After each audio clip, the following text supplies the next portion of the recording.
Yay. Yay! Woohoo! Yeah! Yeah. Yeah! Yeah! All right, hey you guys, what's up? It is Saturday night, 8 p.m. Pacific Standard Time, and I hope the stream catches up. I'm pretty sure it will. Yeah, there we go. Okay. So, it is that time for the RC Drift Talk Show. Someone's got some audio that's turned up too loud. I don't know. Austin, is that you? Maybe? No? Nope. Anyway. My phone is on silent. It's in me. It's probably my background. Maybe? Do you have, like, your audio on a separate stream? No, I do not. Well, then I don't know who it was. I don't know. I could have been too close to the microphone. Who knows? Anyways, so tonight we have some different people starting out here. We've got Austin on top. He's been on the stream before. And I'm back. He's back. And we've got Josh. Now, you, down in California, you introduced you as Josh Remick, but it's Florido?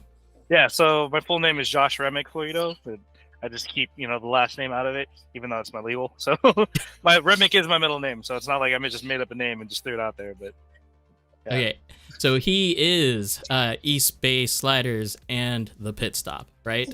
Yes, sir. All right, so tonight is another Shop Owners series, going in that category. So if you want to tune in or check it out later, it's going to be in the Shop Owners series, which is funny because I didn't actually title it that. It's there though, I promise you. PSA though, if you run ad block on YouTube, they are doing a weird thing where it seems like your computer is broke or you have slow internet, basically. So if you're not paying for premium and you're running an ad block, turn it off. Deal with the advertisements, that way it doesn't feel like your computer's broken. It messed me up for a bit. Oh, what is it doing? What is my computer doing? Weird things. Okay. Anyway. Logan's gonna be on later in the stream. He is busy eating dinner with the Canada guys. We've got no Afro, but we've got Joey and Josh and who was the Ray? Is Ray the other guy? Austin? You know? That sounds familiar. I didn't really get to meet any of them last night. I know that one of them showed up and the other one was on his way. So yeah, I think it was Ray. I think it's Ray. He basically flew in, so like no matter if there was ice or no ice, he was showing up no matter what. Oh yeah. Hey Josh, we basically had an ice storm for the past week. Oh, nice. What's the weather like there for you guys? Right now it is 43 degrees. The roads are finally clear. Last week was a completely different story. It was like 2 inches of ice where I was at. And Portland, what was Portland like, Austin? I don't know. I live in Estacada, so I live in I'm sure Portland was an absolute wreck because everything else was. There was a few days I couldn't make it to work. There was one day I put my truck in a ditch, so Jeez. It was bad. And I heard Gresham's still kind of sucky too. Yeah, we got warm and then some pretty serious wind came in and just destroyed Gresham. Mm-hmm. Yeah, it didn't snow. It went straight to ice, like freezing rain and nothing but. All right, who do we got in chat? We've got Mile High, we've got Brian, we've got Sam. What's up, Sam? Haven't seen you for a while. We've got Mitch, to Boardhead, Ben's in chat, Momo's in chat, Jose, Brian's in chat. Why? Mile High. Chris, why do you gotta be you? Mitch is there. Sorry, I'm just catching up. I had to wait to pull up the stream myself. Oh, I'm sorry. I didn't even give you a fair warning. Yeah. That second stream will help out. That way you'll be able to check out Discord or just see what's on the screen while I'm showing it. Mr. Chubbs and Cameron's in here. All right. So let's get started off with the calendar events because that's what we do here. Calendar events. Tomorrow is the first annual ProTech RC PDX Drift Underground Series presented by A-Main Hobbies. Nice. Round number 3. Nice. I am pumped. I had to ask Judd that if it was round number 3 or not. I was looking back through pictures, and I was trying to figure it out. I was like, what round are we even on? Right. And it's only a month away, right? But maybe it's just because of all the crap weather that we've been having. I think it was because there was such a long break in between the second round and this one. Yeah, It was like that's true. 6.5 weeks or so. Yep. Yeah. So this about that, if you plan on competing in the SDC series, they do require you to take a picture, have a nice little portrait picture of your face. Basically what do they call them? Headshot? It's a headshot, Mugshot? but passport for your passport photo. So if you need one, go ahead and let me know. Tomorrow I will have my camera, I will have the lenses, and I think Jake has to submit them anyway, so it'll just be a nice little shortcut for us, which will be fine. Non-member pricing is $20 for the competition, including food. Member pricing is $10. And an update on the tires, apparently DRCs are no longer in the accepted list. DRPs and RevD ASO1s are the tires that you can choose from. Which, to be honest, RevD ASO1s are probably the one that are going to have a little bit more grip. There are no tires available at the stores, so don't hope to have an option of buying tires at PDX Underground. However, if you are on your way, or if you want to have someone well, I guess it's too late now, huh?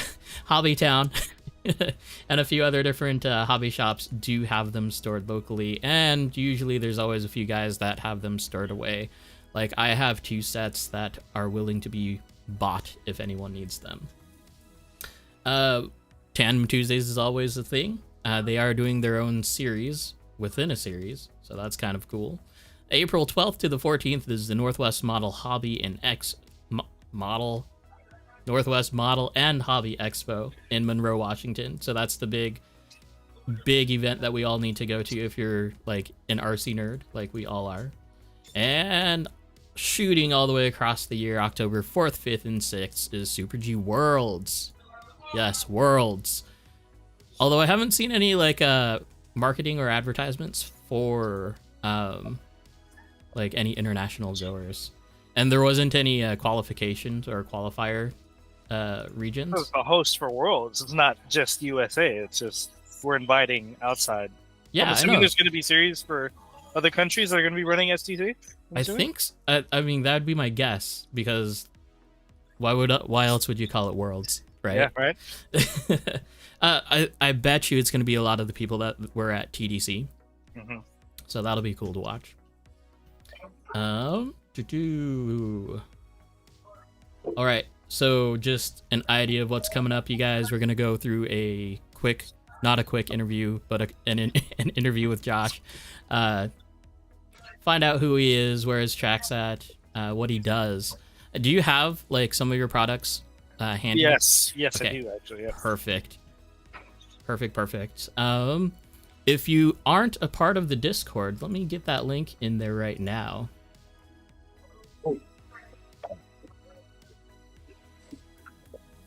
Oh, nope. Oh, dang it. Oh, that's the wrong one. That is the very wrong one. And the stupid heart's in the way. Like, I don't know if I can remove it. Oh my god. There we go. That's funny. Have everybody pop in. Honestly, I think that would be a pretty cool chat.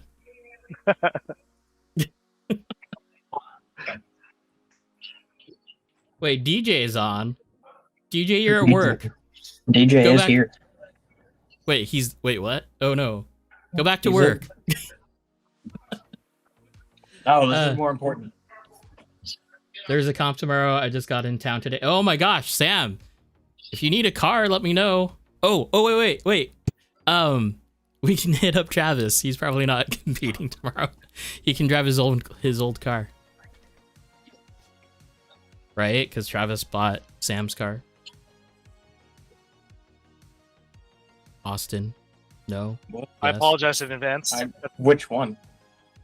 His Didn't he buy as many? No, he bought it. He bought his RDX.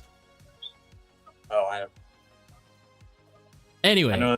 anyway, not important. Yeah, if you need a car to borrow, Sam, let me know. I've got cars, plenty to choose from. I've got a high motor Yogi. I'm finishing a low motor Yogi, and I've got a Shark Thing that's comprised of, yeah, because it's got the R spec lower deck with my buddy Lance's upper deck, and then yeah, it's a thing. Frankenstein builds. I love Frankenstein builds. Frankenfun. Frankenfun builds. What time is it? Also, I thought of this stupid heart thing. Okay, if it looks like I'm just typing in random things, it's literally so I can read the chat. That's all. What time is it? 10 a.m. is when doors open. We'll probably start actual qualifications at 12. Also, I think Alex said he'd let me use a rig. Right on. Yeah, 10 o'clock. Show up at 10 o'clock. Be there, be square. I was going to say I apologize in advance. I told you guys already, but for everybody watching, if you see my eyes wandering, I have a TV in the background with the 49er game. It's the last minute and 20 seconds. Oh, that's good. What's the score? Who are they playing? 21-17 against Green Bay. So win it or lose it sort of thing. So we better win. Oh, there we go. Touchdown. Sweet. 1 minute to go. Okay, I can relax now for the most part. Got 1 minute. Is the win secured? Hopefully. Game's not over until it's 0-0. So I'm not going to say anything. Right. So if you're competing tomorrow, post your rigs in the Roast My Rig Discord chat. It'll be fun seeing what's all there. Okay, Austin, Josh, are you ready? Yeah, let's do it. Ready as I'll ever be. As you'll ever be. That's, yeah. This chat aside. Okay. Yeah, that's what we're doing. We're watching the game. Oh, DJ, come on. Florida guy, and you're a 49er fan. Thought it was mandatory to be a Bucks fan. Stop. Why?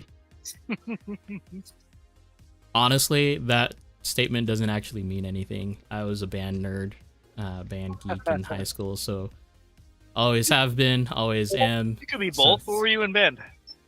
I was I was that clarinet guy, and then I merged over into drumline. Nice. So all through college, I was part of the OSU drumline. Nice. That's Oregon State, not Ohio. Okay, let's get to it. So we're not doing the bag interview this time. We're actually going to go back to the old list of questions that I have, just kind of for you. So Josh, go ahead and tell us a little about yourself, like who you are, where you're at, and home track and whatnot. Where do I start? Okay. Well, first, I'm a husband. I have a beautiful wife. No kids yet. Hopefully in the future, soon. I've been in the RC game for at least. Well, I played with RC cars since I was little, but seriously get into it, I fell head in with RC drift probably about 2.5, 3 years ago. I currently have a profession. I work for the county doing IT stuff, and in my spare time, I run the Pittstop and work on Eastbay sliders backfire kits. So there's that. There's a lot of things I could describe, but is that why the headset looks so natural on you? Oh yeah, I guess. Yeah. I have one too. It's right here. Like yeah. I borrowed it from work. Okay. So you already talked about second question was what you did professionally, so we're gonna skip that. So where is the home track? What is your home track? Home track for me was Delta RC in Antioch. That's where we started out, at least Eastbay sliders, which if you're in the Pittstop, which we'll get into later, I'm sure. But a couple miles closer to the water, closer to the Bay Area, is my hometown, Pittsburgh, California.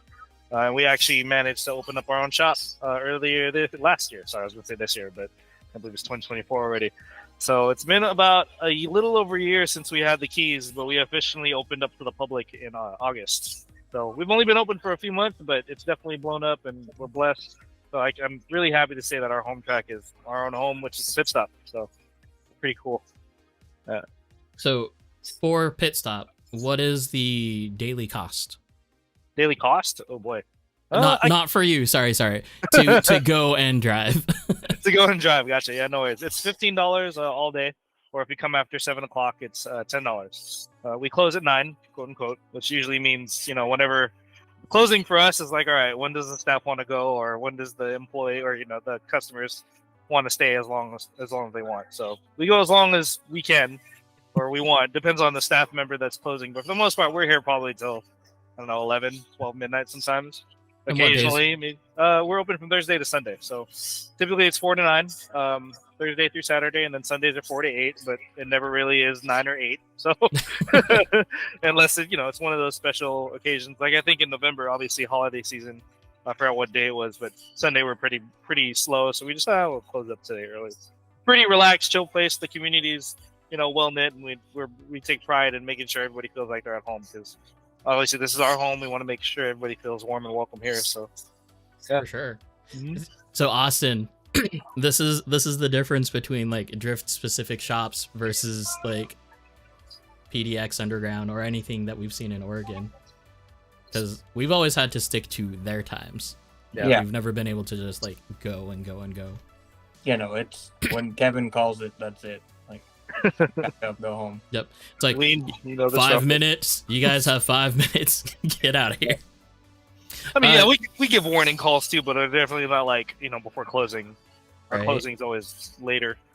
So whatever is past closing, everybody should be grateful for it, because it went past what we said we were going to close. Nice. Let's see. Sam in chat. I have my 7PXR with me. Does someone else have a life battery charger cable? Mine's beeping. Yeah. Plenty of us have chargers, Sam. If anything, you can just grab the battery out of my radio. We've got you.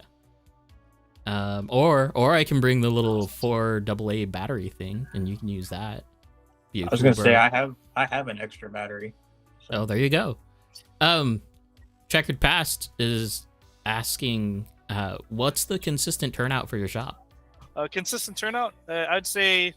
It's crazy. When we first started out, I was like, okay, it's probably going to be slow. Not many people, know about our spot. But thankfully, because of Delta RC, they're showing me. Sorry, my guys are showing me a phone of the live stream that they're watching trackside right now. But no, thankfully, because we ran a lot of our events at Delta RC, and I'll always mention them because that's where we came out from. I just wanted to be clear. Like, for people that don't know, we were birthed at Delta RC. They're still our friends there. We still go and support there for all our other RC needs, and when they would like to have us back to do drift, more than happy to do it. But the space that we used to utilize now, today they actually had their first indoor buggy race day, which was a huge turnout, apparently. So they had a lot of people come out today. Some of my guys that actually work at Delta also work here, so it's all a give and take, or not a give and take. It's a give. We are both scratch their back, they scratch ours, and it's just a community thing. But so it's been great. But a typical turnout from Thursday to Sunday, it's been growing like crazy ever since we've opened officially in August. I'd say about 15 people is probably the minimum that we have. On a really slow day, it'll probably be about 5 people. And regardless, I'm just happy for people to walk through the door. Right. I don't really pay attention of like, oh man, we did bad on this day. Oh damn, we did good on this day. I'm just happy to have people in the door and see people having fun. So it's great. On. Yeah. What do you are you doing anything different like day to day to keep people entertained, or is it just kind of like a go as you please? No, I mean definitely. I'd say not really different. Just making sure people are having a good time. I think it's like people choose to spend their day and their time and their money to come to your shop as compared to somebody else. In the Bay Area here, we're fortunate to have 4 tracks within about an hour, maybe 2 hours, 2-hour drive from wherever you're at in the Bay Area. And they could pick any other spot. For them to choose the Pittstop and hang out here with us, it means a lot to me. It means a lot to everybody that's invested in this place. So I mean, as far as day-to-day stuff, do we do anything different? Not really. We just make sure that everybody's having a good time, and if they need help with their car, we try to give as much advice as possible. Does it seem like people rotate, kind of like how buggy races go, like different tracks of different events on specific days? Oh yeah. And I think that it is with the NorCal drift community, and this is what I love about us, or about our community, is that we try and keep in communication as much as possible, so we don't overlap events. Nice. We try and make sure that when SDC schedule comes out, we make sure that if we have our own event, it's on a month that we don't have an SDC, or it's on a weekend that's not the same day as that weekend, so that way we're all able to attend each other's events, because it's more fun when everybody's there. No one wants an event where it's like, oh, we're missing this person because they're at this place. It's a real tight community, and it's pretty dope that we all consider each other like close family. Right on. So would you consider yourselves the hierarchy of the competition? No, I wouldn't say that. Sorry, one second. No, I wouldn't say we're the hierarchy. I mean, everybody has. In terms of hierarchy, are you talking about like skill level? Or are you talking about like knowledge? What are you talking about? An organization. Oh, an organization? No, I mean like it's weird because like we don't really have like a coalition of like, okay, we're the board of drift masters here, trying to regulate everything. It just flows natural. We just keep each other in consideration, and try and keep that communication clear, and everything just flows by itself. We don't really have a set like, okay, guys, make sure you have your dates together, shown to everybody by this time. There's no real like structure or background to it. It's more so like, all right, let's just go from here. So with all the different tracks being involved then, do you just strictly follow the SDC book, the rules? No, actually, we don't. We are very similar in a sense. I think the only major things, which I know SDC recently released their rule schedule in regards to contact, which I didn't get to fully review. I read it like very quickly, so I couldn't really embrace it. It takes a lot for me to read and embrace things. But in terms of contact, I think that was the main thing that was different for us, at least when we ran EBFD, which was like the Eastbay Sliders competition. Our main thing was contact was allowed as long as it doesn't deviate the geometry of the opposing car, of the lead car. Right? Mm-hmm. Rubbing is cool. Tapping, if you tap them and that there's a shift in the lead car, then yeah, that's considered a crash and a zero. But for the most part, most rules are the same. One tire off is okay. 2 tires off, not okay. Full bend into the full body flex into a wall is considered a crash. Things like that. Yeah, for sure. And they included pictures in this set of rules. yeah. No, for ours, we really encourage everybody to provide pictures. Thankfully, when we did our EBFD events, we took pictures on site, so people didn't have an excuse. We did a lot of like our layout stuff, and I'm gonna give a shout out to my team that helps us on our live stream events. I make the layouts for our events, but then I also have my wife, her best friend, a close friend of mine, my brother from another mother, Justin. So just say names so in case they're watching. Gotta be safe, Tina, my wife, Justin, one of my best friends, Jenny, like a sister from another mister. They're like the true background people, and then I've also got Mike, who runs my cameras, and Perry who runs my other cameras. So it's a huge team thing. As well from Eric from like Black Turtle Garage. He's been my MC for a lot of my events, and I couldn't ask for like a better group of people to help me host these things. And obviously our judges, so Carl from Rolling Garage, and then Chris from everywhere. I can't even distinct it, but yeah, so they've been a big help. I definitely couldn't do this without them. So yeah, a lot of the success is due to the people that have helped me along the way, and yeah, I'm just super appreciative for that. Yeah. Right on. The amount of people that you just named off, I think we need more of that at PDX. This all of it. Yeah, like it's just we need the background support. Like if I had an extra 2 people to run camera and just like commentary over that, oh man, it'd be so much nicer. Oh no, right? No, I definitely I couldn't not do this by myself. When we first did it, and I was like, okay, we're not doing live streaming. That was fine. When we brought live streaming into it, I'm a very organized person, I like to think, and I'm into multimedia, so putting together the technology portion of it wasn't hard. It was more so having the people behind it. And I figured I'd ask my close friends, like, hey, can you guys help me out for this weekend? And thankfully they enjoy doing it, because if they didn't enjoy doing it, I wouldn't ask them to do it again. But they do enjoy being part of the events. They enjoy helping me out, and I make sure they're taken care of to feed them, whatnot. Right on. So right on. It worked out. Let's see, questions. Chris is asking, what was Delta before? Just a shop or a multi-track location? So Delta RC in the Bay Area, in my eyes, I'm not trying to be biased just because I'm like 2 miles from them and my friends work there, but in Delta, in my eyes, is really your one-stop shop for RC. They have planes, helicopters, buggy, off-road, drift, drag, water boats, jet skis, everything you could think of, drones.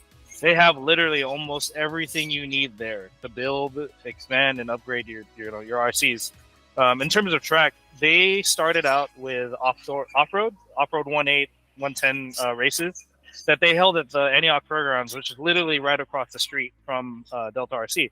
So they did hold a lot of the off-road events. I'm not sure how active they are now with them, but I do know that for the indoor, where we used to have our drift events, it's actual carpet meant for buggy racing. So they're back to buggy racing. They just put it in their jumps in their track. Today was their first open practice, which is a huge turnout from what I'm being told. And I don't doubt it in my mind. Whenever I used to go there and check out the races, it was like tons of people with their campers, and it was a full-on thing. They're all-day events. So I have no doubt in my mind that, yeah, we missed drifting there, but I know they're successful regardless. Mm-hmm. So, right on. It's funny how buggy racing has shifted to carpet racing. Mm-hmm. Because like way back, it wasn't even way back. It was just a few years ago, realistically. But it was just like, it's only racing. It's only real racing if it's like clay or just like some hard compound dirt. Mm-hmm. And now the shift has been pretty much everything is carpet. Yep. Down to the tires and the compounds of the tires that you choose. If they're pinhole, etc. Yep. Yeah. It's crazy. Racing is crazy, everybody. Racing is absolute crazy. I was actually considering on doing buggy racing too. When I find the time on top of the whole of the 1,000 things I'm running through my plate. It's fun. It's so much fun. It's just the drama and the money that you put into it. And it's not even money for like, oh, here's a new ESC, or like here's like the new hop-up part for your drift car. It's here's your 10 set of tires for like a national event, and they're gone in that event. Anyway. Yeah. It's a whole nother game that I think if you're just coming from RC drift and you look into actual racing, it's a whole nother animal. Multiple times I've had racers come up to me like after trying RC drift, being like, hey, you guys need to start like nitro racing because your throttle control is so impeccable that like it would make you guys great at it. Yeah. Like, yeah. I can see it kind of translate. I have a guy here who just started drifting. Literally never touched an RC drift car. He's probably about a month in and now, I think, at this point. He started probably a little bit after Black Friday. And he's really good. Like, I was like, damn, I wish I was as good as you when I first started RC drifting. And I found out, he came from other disciplines of RC, and I was like, wow, okay. For obviously, it takes longer for other people. Some people it just clicks like that. But I think, so depending on what you did before, it does help you in other portions of RC drift. Oh, for sure. Like I think anyone that's done real drifting in a real car before, that always translates really, really well. And then they say this is harder than that because you can't feel anything. Yep. I have one of those guys too. His name's Josh McDonald. If you guys ever on social media see a teal Tiffany colored Mustang has Cali Creamin' on the side. He also just started drifting about a month and a half, 2 months ago. He has an RDS, a Red Cat RDS. That man has Frankensteined with a Dremel to make it flex so much without braking, and he made it a full weight shift car. But that thing is an absolute monster.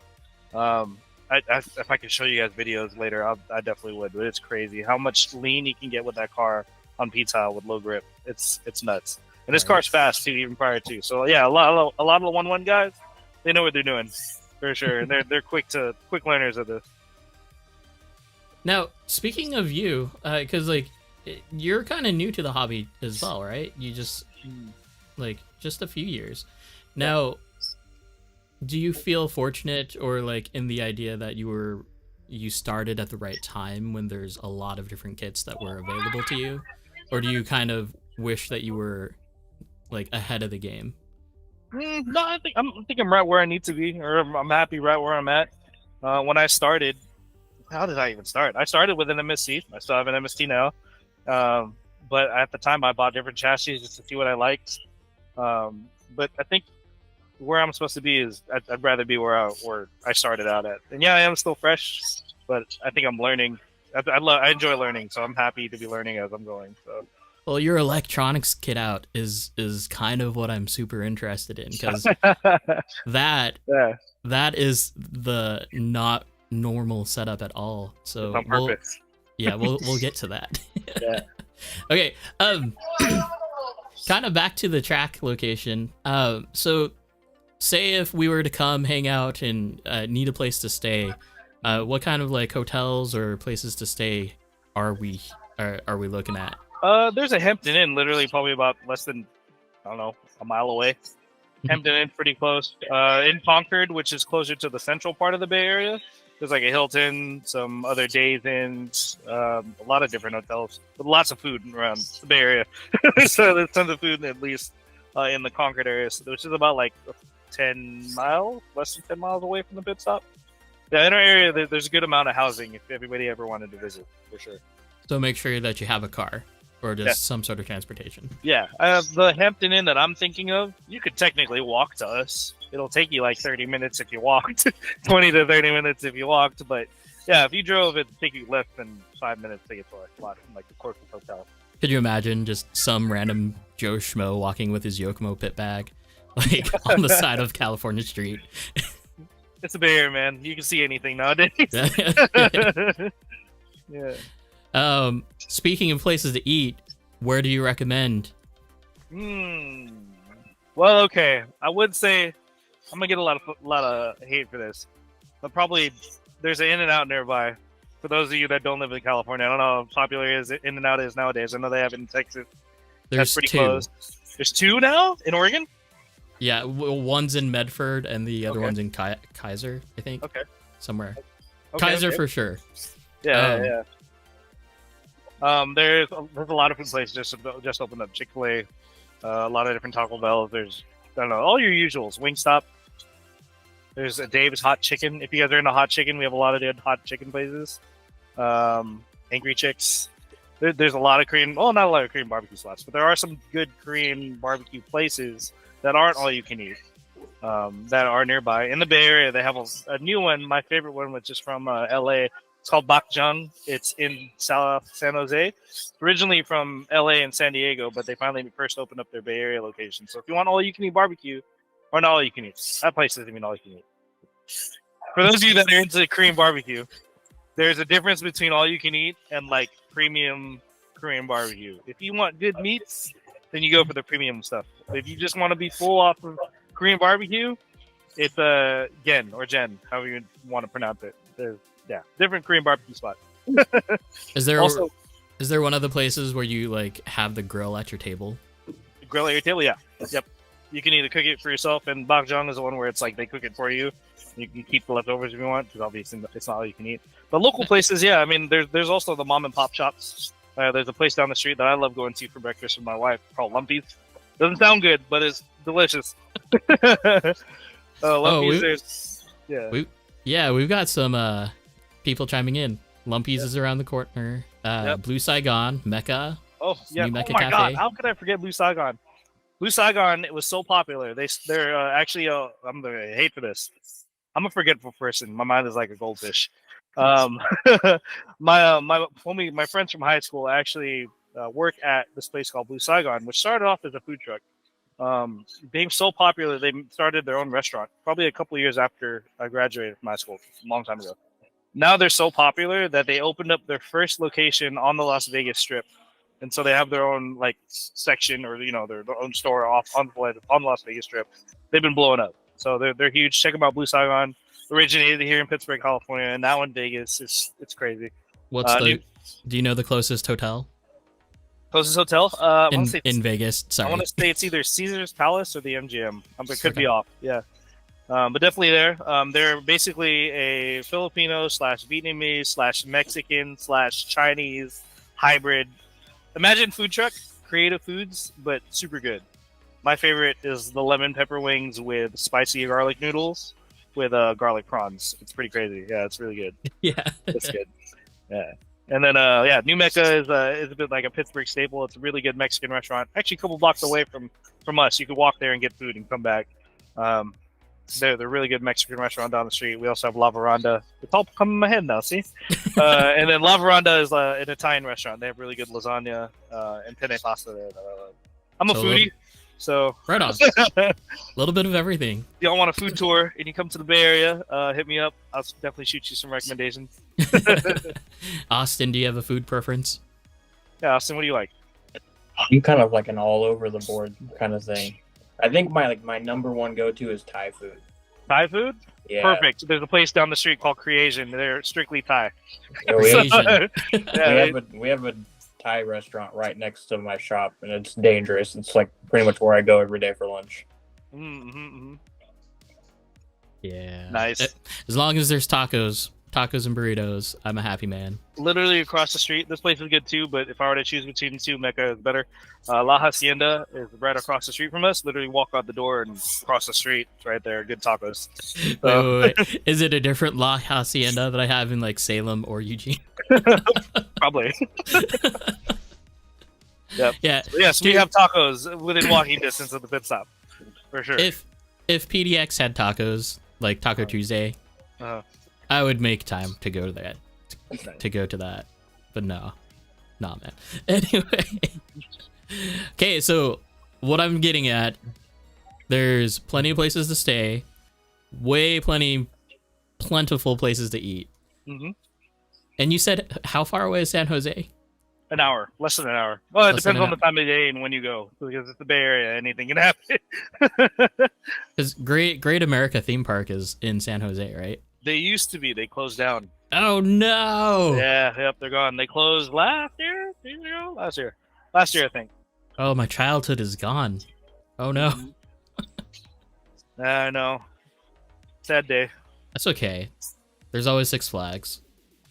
So what I mean by depending on how long it takes you, the Bay Area, in my opinion, I don't know what's worse, LA traffic or Bay Area traffic. In my eyes, like I think they're both the same because it just takes so long. Like I live here in Pittsburgh and I work 13 miles away, right? And depending on when you leave, it could take you as early as 20 minutes, which sounds about normal, right? To as bad as an hour and a half to 2 hours. Nope. To go 13 miles. Nope, can't do that. Thankfully here in California, we have a thing called lane splitting. So if you have a motorcycle, which I do, that saves my life. What bike do you have? What motorcycle do you have? I had to tone it down and sell my really fast bike for a practical bike because I was going to kill myself if I kept my last bike. But I currently have a Kawasaki Z900, which is like a sport upright bike. I used to have a Yamaha R1 06 that, I just needed to sell that thing because 100 miles per hour started feeling like 50. So, yeah. I cherish my life, so I had to sell that thing. Now, was it an age thing? Like, I'm a responsible adult. I need to change. Yeah, pretty much. I was like, man, if I keep going down this route, I'm either A, going to get arrested, or B, I'm going to kill myself. And, not on purpose, but I'm probably going to get hit by something or hit something. But, yeah. I mean, plus, like, when I do, like, rides with friends and stuff, I want to feel comfortable. I think with R1, for sure. I would not do a ride longer than 2 hours because my back starts hurting. But on my new bike now, I can ride forever and not have back pains. So, yeah. R1s are a beast. But they are very, very fast and they run hot. At least the year that I had. They ran really hot. So in the summer, it felt like I was sitting on an oven. Oh, jeez. Do not wear shorts on a motorcycle. No, Yeah. that just sounds like a bad idea. Yeah. Just like not wearing a helmet. It's a very bad idea. I used to ride. I had a 2007 Harley Davidson Night Train that was chipped, lowered, exhaust, like the whole nine. So, yeah, riding with shorts is not a good idea. Sooner or later, I feel like, because I don't see myself not riding anymore. I think when I get older, I might go into a cruiser, maybe look into a Harley. My coworker has been trying to get me into a Harley so bad, especially because like when I go for rides, I bring my wife, get some coffee, go get some breakfast or something on the weekend. It's more so for those type of rides, it's only on the weekends, but if I do bring my wife, I want to be comfortable. So I think, yeah, as age goes on, I went from really fun, almost killing myself, to like, all right, being practical, to probably in the next 10 to 20 years, all right, let me sit on this cruiser and just take my sweet time getting to work. So, yeah. The biggest bike I've been on was a Honda Grom. Hey, I've been trying to tell my wife, I was like, I will get you a Grom so you can learn. I even told her, I was like, I'll get you motorcycle classes just so she can learn how to ride. My wife is really short, so there's not really a lot of options she has for riding motorcycles. Yeah, honestly, Honda Grom was perfect for me. Like, not too powerful. It got up and did its thing, and yeah, they're fun because you can just be a part of a larger group and be in it. Yep. Actually, that's where I met Judd Austin. Was up in Seattle doing a ferry to ferry on all mini bikes. I think I've heard the story, but yeah, it was basically 300 mini bikes. Jeez, like nice, basically taking over an island. It was great. It was great. I fun. want a Grom just for fun, just to ride They're around. so expensive now. Oh my gosh. Yeah, 3,000 for a used one. Yeah, for a used one. Like I should have bought one 3 years ago. Oh my gosh. Okay. We're gonna proceed here. All right. I have a question for the track. Your track. Yeah. How often do you change your track? Like your layout? At Delta, when I was there, I would change it every 3 to 4 months. Here, now that we're doing with peel towel, surprisingly, it's a lot easier to change the track. At least in my opinion, it's a lot easier to change it on peel towel because on carpet, you got to worry about Velcro strips and putting them on the bottom of the borders and heat and all this other stuff that makes a difference. A lot more factors with carpet. Tape lifting up, the list goes on. Here, I haven't changed the track yet. We've officially been open since August, so the current track layout has been November, December, January, 5 months old. I see myself at least changing this once a year, just so that people get a chance to drive on it. We do a couple of competitions on there, and then switch it up. But I also do think it depends on how much space you have. If I had more space, I'd definitely change it a lot more. But given the space that we have right now and the tracks that I have in mind, I think I can only fit like probably 2 different layouts, 2 other layouts I could throw on it. So let's have you flip the camera around and actually show the layout because we haven't done that yet. No, we haven't. So yeah, if you guys are watching, I'm currently in our little DJ booth.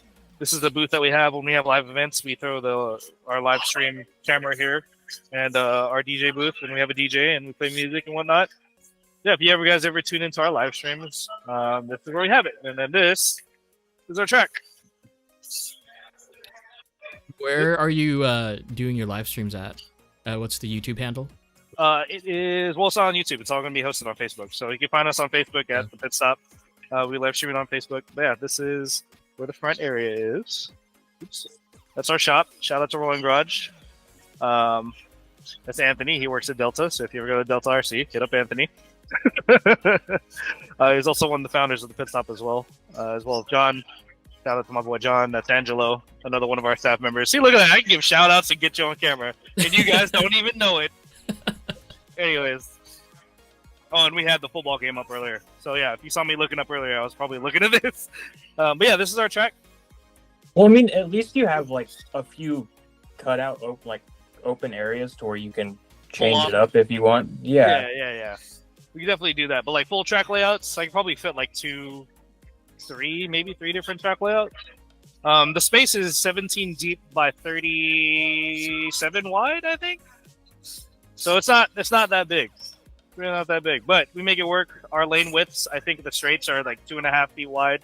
On the sweepers, we have it about 3, maybe 3.25. It's enough for passing lane, so obviously if someone crashes, you can drive around it. Just enough. Yeah, I just go over it real quick. We have zones here from a previous competition that we did. There's all of our scale flags out in the corner. Shout out to Naboya Connection out of Vegas. Then our long straight down here. Oh, and also we have lights, street lights. Nice. Yep. Everyone has that guy. Oh, and then our little scale section. Shout out to Salient Figures. He made this 7-Eleven diorama for me. Pretty sick. So is there something about 7-Elevens? Because like it seems to be like the hot thing to replicate. We have one too at PDX that Ben did. It's a car culture thing, I guess. That's the trend that's been going on lately. Yeah. See, Mile High. I know I'm late about next week's comps, but get at me and I'll do something. Get you some prizes for February comp. There you go.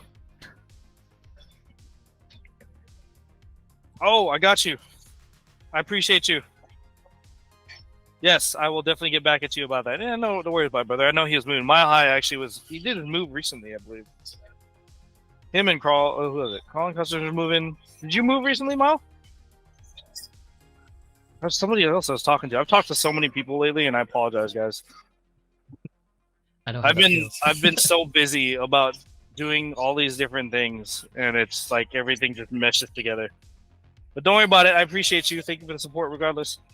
Have you guys seen Mile High's there is the FD lights? Yeah. We featured them last week. Yeah. We had Mark on and You know what? The goldfish happening again. I popped in for the last bit, and I remember he said something about if I were to make, what is it? He said if I got into making something, it would be crazy. And I remember thinking to myself, I was like, man, I ain't got time for that. I remember he mentioned me, and I was like, yeah, no, I don't have time for that. I could if I would. There's a lot of things, like I have a lot of parts in the back office. I was like, yeah, I need to make this. I'm going to make this, and I just don't have the time to do it. Yeah. Okay. What other things do you like to do outside of RC drifting? Besides that, eat. That's probably my first one. Ride my motorcycle with a couple of friends when we all find the right time to go together. Lately, it took my wife over to watch motocross out in the city, but that was crazy because it rained. Yeah, motorsports things. I think aside from RC drift, motorsports, going to events like that, car shows, finding different places for food, riding my motorcycle, gaming. Gaming, I think, is probably the at-home, at the end of my day, wind-down sort of thing that I get into. But a little everything, actually. Hiking, camping, shooting. Shoot, what else?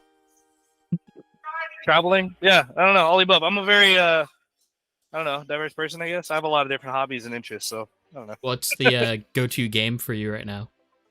I used to invest a lot of my time, and I was in kind of the development stages of this game called Squad on PC. It's like, if you guys are into first-person tactical shooters, it's like if Battlefield and Arma were to have a baby, that's what Squad is.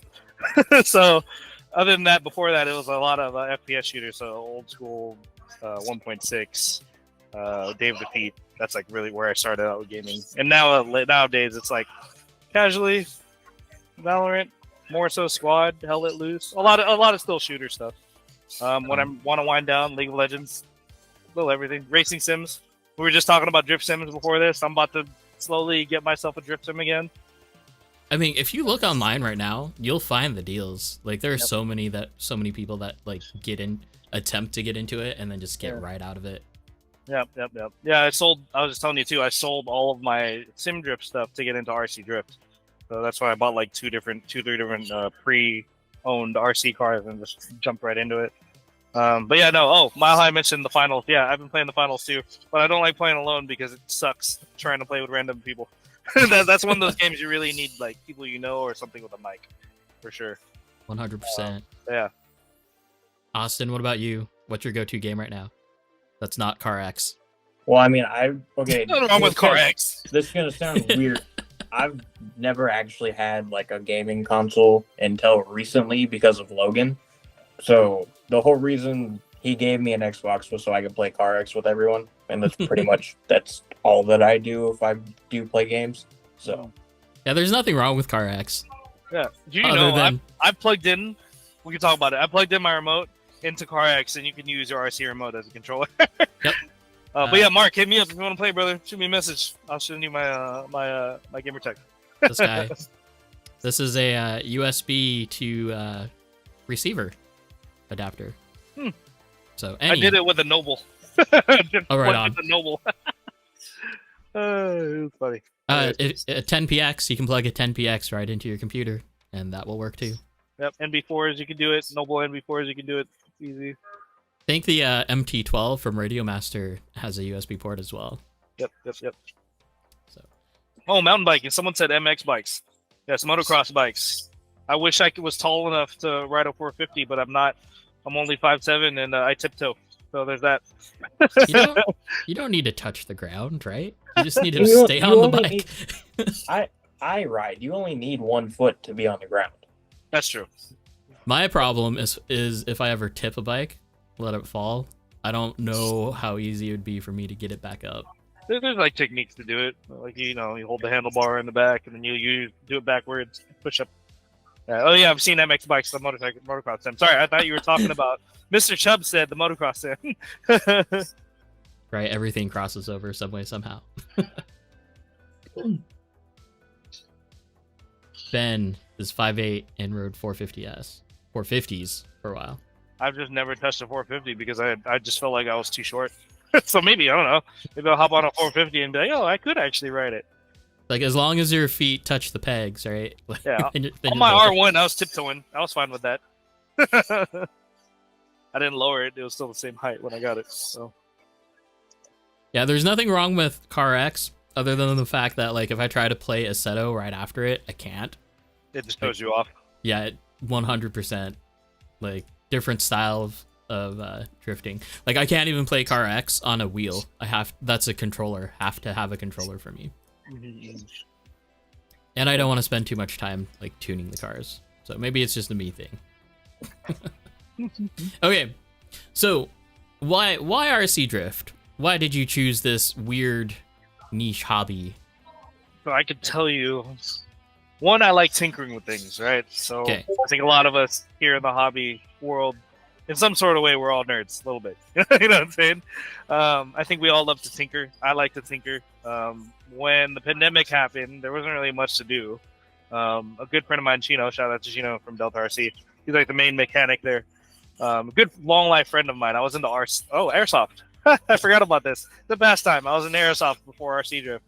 So I used to be at Game Pod a lot, which is Game Pod Combat Zone, which is here in Antioch, or close by, which is in Antioch. And surprisingly, geographically, if you look at it on a map, it goes Pittstop at the bottom, Game Pod, which is literally a mile away, and then literally down the street on the corner is Delta RC. So between those three people, all the people that kind of run the show, which is Chino at Delta RC for, him being the mechanic there, with my buddy Raul, who's like who used to be he still is the manager now for Game Pod Combat Zone. I just jumped from hobby to hobby. But what got me into RC drift was really, I guess, the pandemic. That, and I found something else to do. I was just drifting around Delta RC when their tracks were closed, and just grew from there. RC drift, I kind of fell in the rabbit hole and just never stopped. So, let's see. I have no idea how to say his name, but he's asking, how many different drift bodies do you have? oh my god, this guy. All right, so this is Jamel. He's part of Team Notachi, same team that I'm part of. Shout out Jamel. He makes all of our team bodies. How many drift bodies do I have now or ever? So I buy and sell a lot of my bodies, mainly because, I like it. I drive it. It still looks good. I'll probably sell it off. And, I'll sell it for either the same price I got it, depending on what condition it's in, or, I'll sell it for less. I don't really like stealing or, upcharging stuff that, why, I guess. So I don't know. Bodies I currently have now, 1, 2, 3, 4, 5, 6 bodies right now. Oh, that's fine. Yeah, have in total, I've probably had over 20 something bodies. But like I said, I buy some, I sell some. Yeah. That's still fine. Yeah. Okay, what about chassis? What was your first chassis that you went to? Mine was, when I first got into it, was RMX 2.0. Okay. Shortly after that, just because I wanted to see what the hype was about, different electronics and whatnot, I decided to fall in really deep in, bought something off of Facebook Marketplace. It was a YD2 S Plus. That was fully decked out, carbon, full ups, everything. I don't even remember what was on it. It was Rev D parts and what else?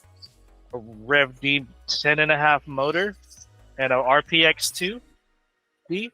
Yeah, all the was on good that. electronics. Yep, and then I also, after that, I don't know why I even bought this one too. This is how far in. I think a week later, I bought a D5. My wife was not happy. It was another fully kitted D5 that I bought for $450 or something like that. I forgot what electronics were on that. It's been so long. Yeah, no, I started with the RMX 2.0, had a YD2S Plus, had a D5, sold the D5 and the YD2S Plus, and then kept the RMX and just built it off of that. And I think it was out of stubbornness. Mainly because, I don't really like running what everybody else is running. And I kind of, when people say bad about a certain brand, I kind of want to prove them wrong. So, and I think this will lead into what you want to talk about later, but with my electronics, you know what I'm saying? But I kind of did it at the time to prove a point. And yeah, I stuck with the RMX platform, and I don't regret it. I still have a great time with it. It's what I currently run right now. And got me to SDC finals. Yeah. I did a good at SDC final, so Too bad for DJ. Has to work because he runs an RMX as well. He's Brock. he's our MST guy. Shout out to Brock. Brock's cool people. So I'm sorry, I was reading the chat. Brock Leach. Yep. I met him at a SDC. He came over to the pit stop. He did like a full drift tour. I don't know if you had talked to him at SDC, but he literally drove all up and down all over California, visiting every track. And I opened up the pit stop for him and his homies to drift here when we were closed, because I only live like 2 miles away from here. So Right on. it wasn't a big problem to let him in and just, enjoy hanging out for a night. It was pretty cool. That is another cool thing about drift community is that like if you have a group of guys that are coming up, it more times than not, like it seems like they'll open up for you, just hang out. Always cool people. Okay. Yeah. So let's get into your chassis. Oh boy. Should I grab it, or you want to talk about it first? No, let's go ahead and have you grab it. Oh. Well, here's the body. So the same one from SDC. A little bit different. Let me just pull this off. All right. So I wasn't prepped for this interview. Well, I wasn't prepped for this interview because my wiring is pretty bad. That's okay. I swapped over to Futaba finally from my NB4. But here's my RMX 2.5 fast factory deck. He just means the radio, you guys.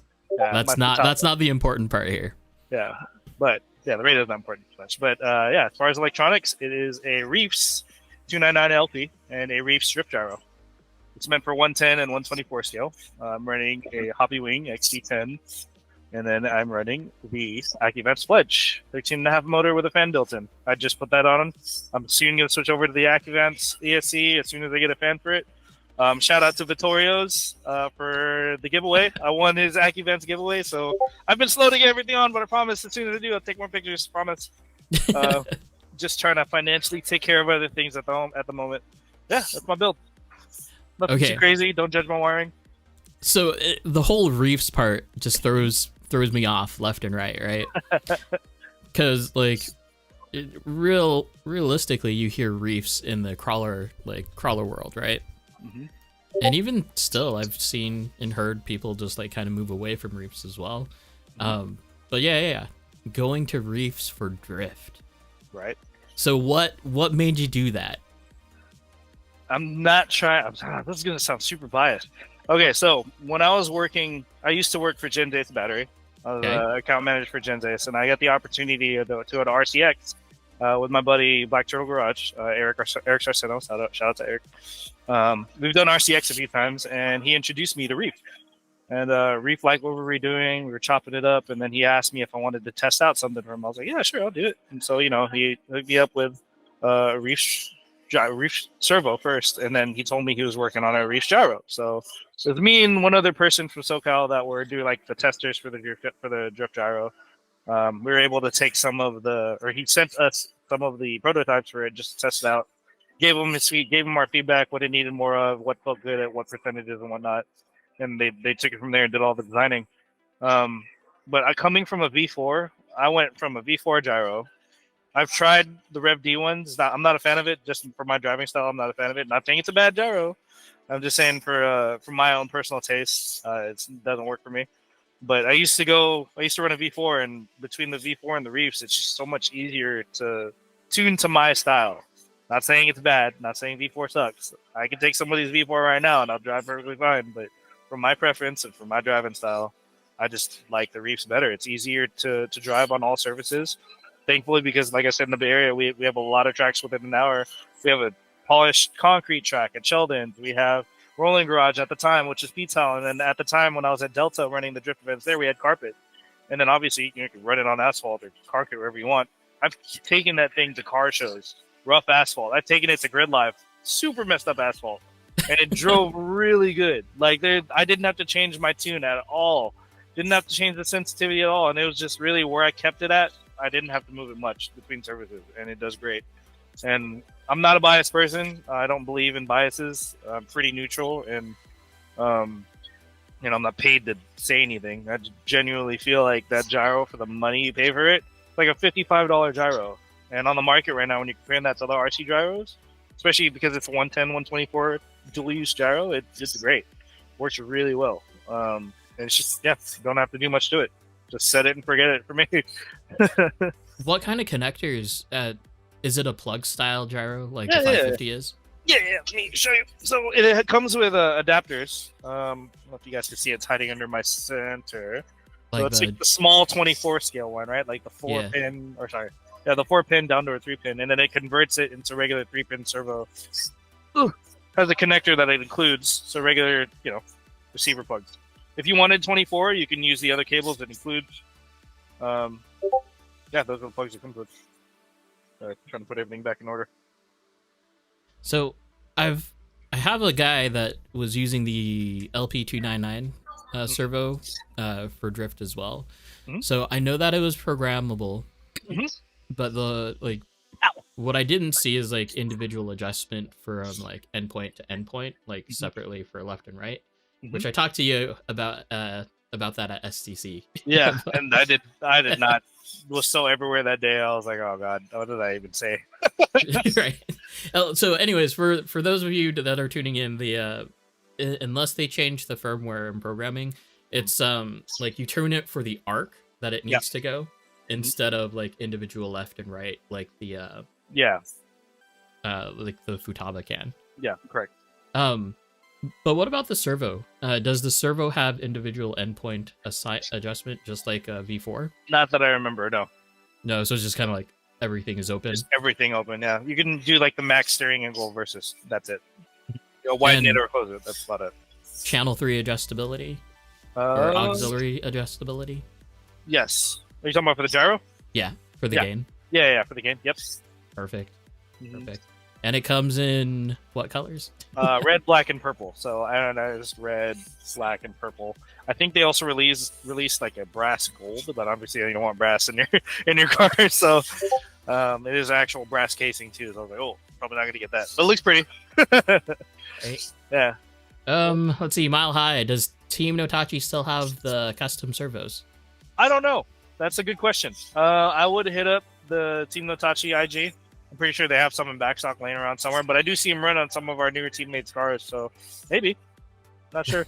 We've been growing pretty big. Team Notachi, we have like a Team NorCal and SoCal, and we have like 2 different group chats. It's kind of crazy because not even everybody's met yet. So Team Notachi also has a YouTube channel that does pretty in-depth stuff about tuning. Yep. He's been doing good work too. So, yeah, I hit him up and well, I shot him a message in the chat, so we think we're gonna do a collab, although that was like a few months ago. Anyways, DJ, is the Reefs gyro like a Rev D gyro or a Yokomo gyro? Button to change or gain switch, or just plug and play? It's just plug and play. Yeah, there's no like switches or buttons to adjust. It is programmable, so if you have the Reefs programmer, obviously you can change the dampening, speed, total power, stuff like that. It's plug and play. Gotcha. Mm-hmm. And are you going to continue running that servo gyro setup? Yes.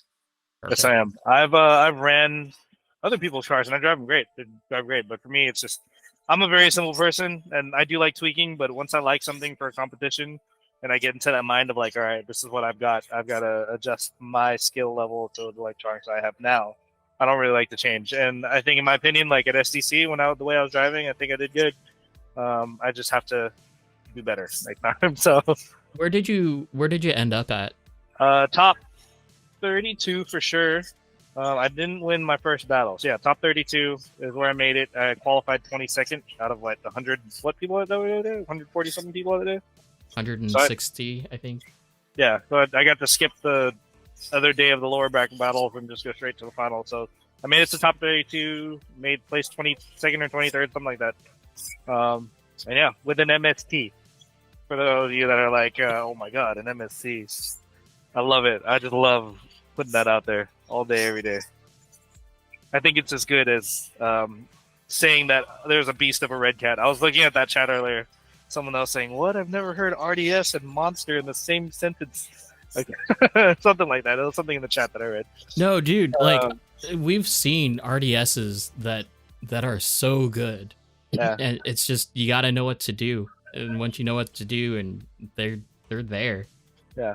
It's just the fact that Red Cat already has just the name and the idea of what a Red Cat is. Mm-hmm. Sounds like you need a Reefs gyro, or sounds like you. Ugh. What, Elliot? Oh, he he took it away.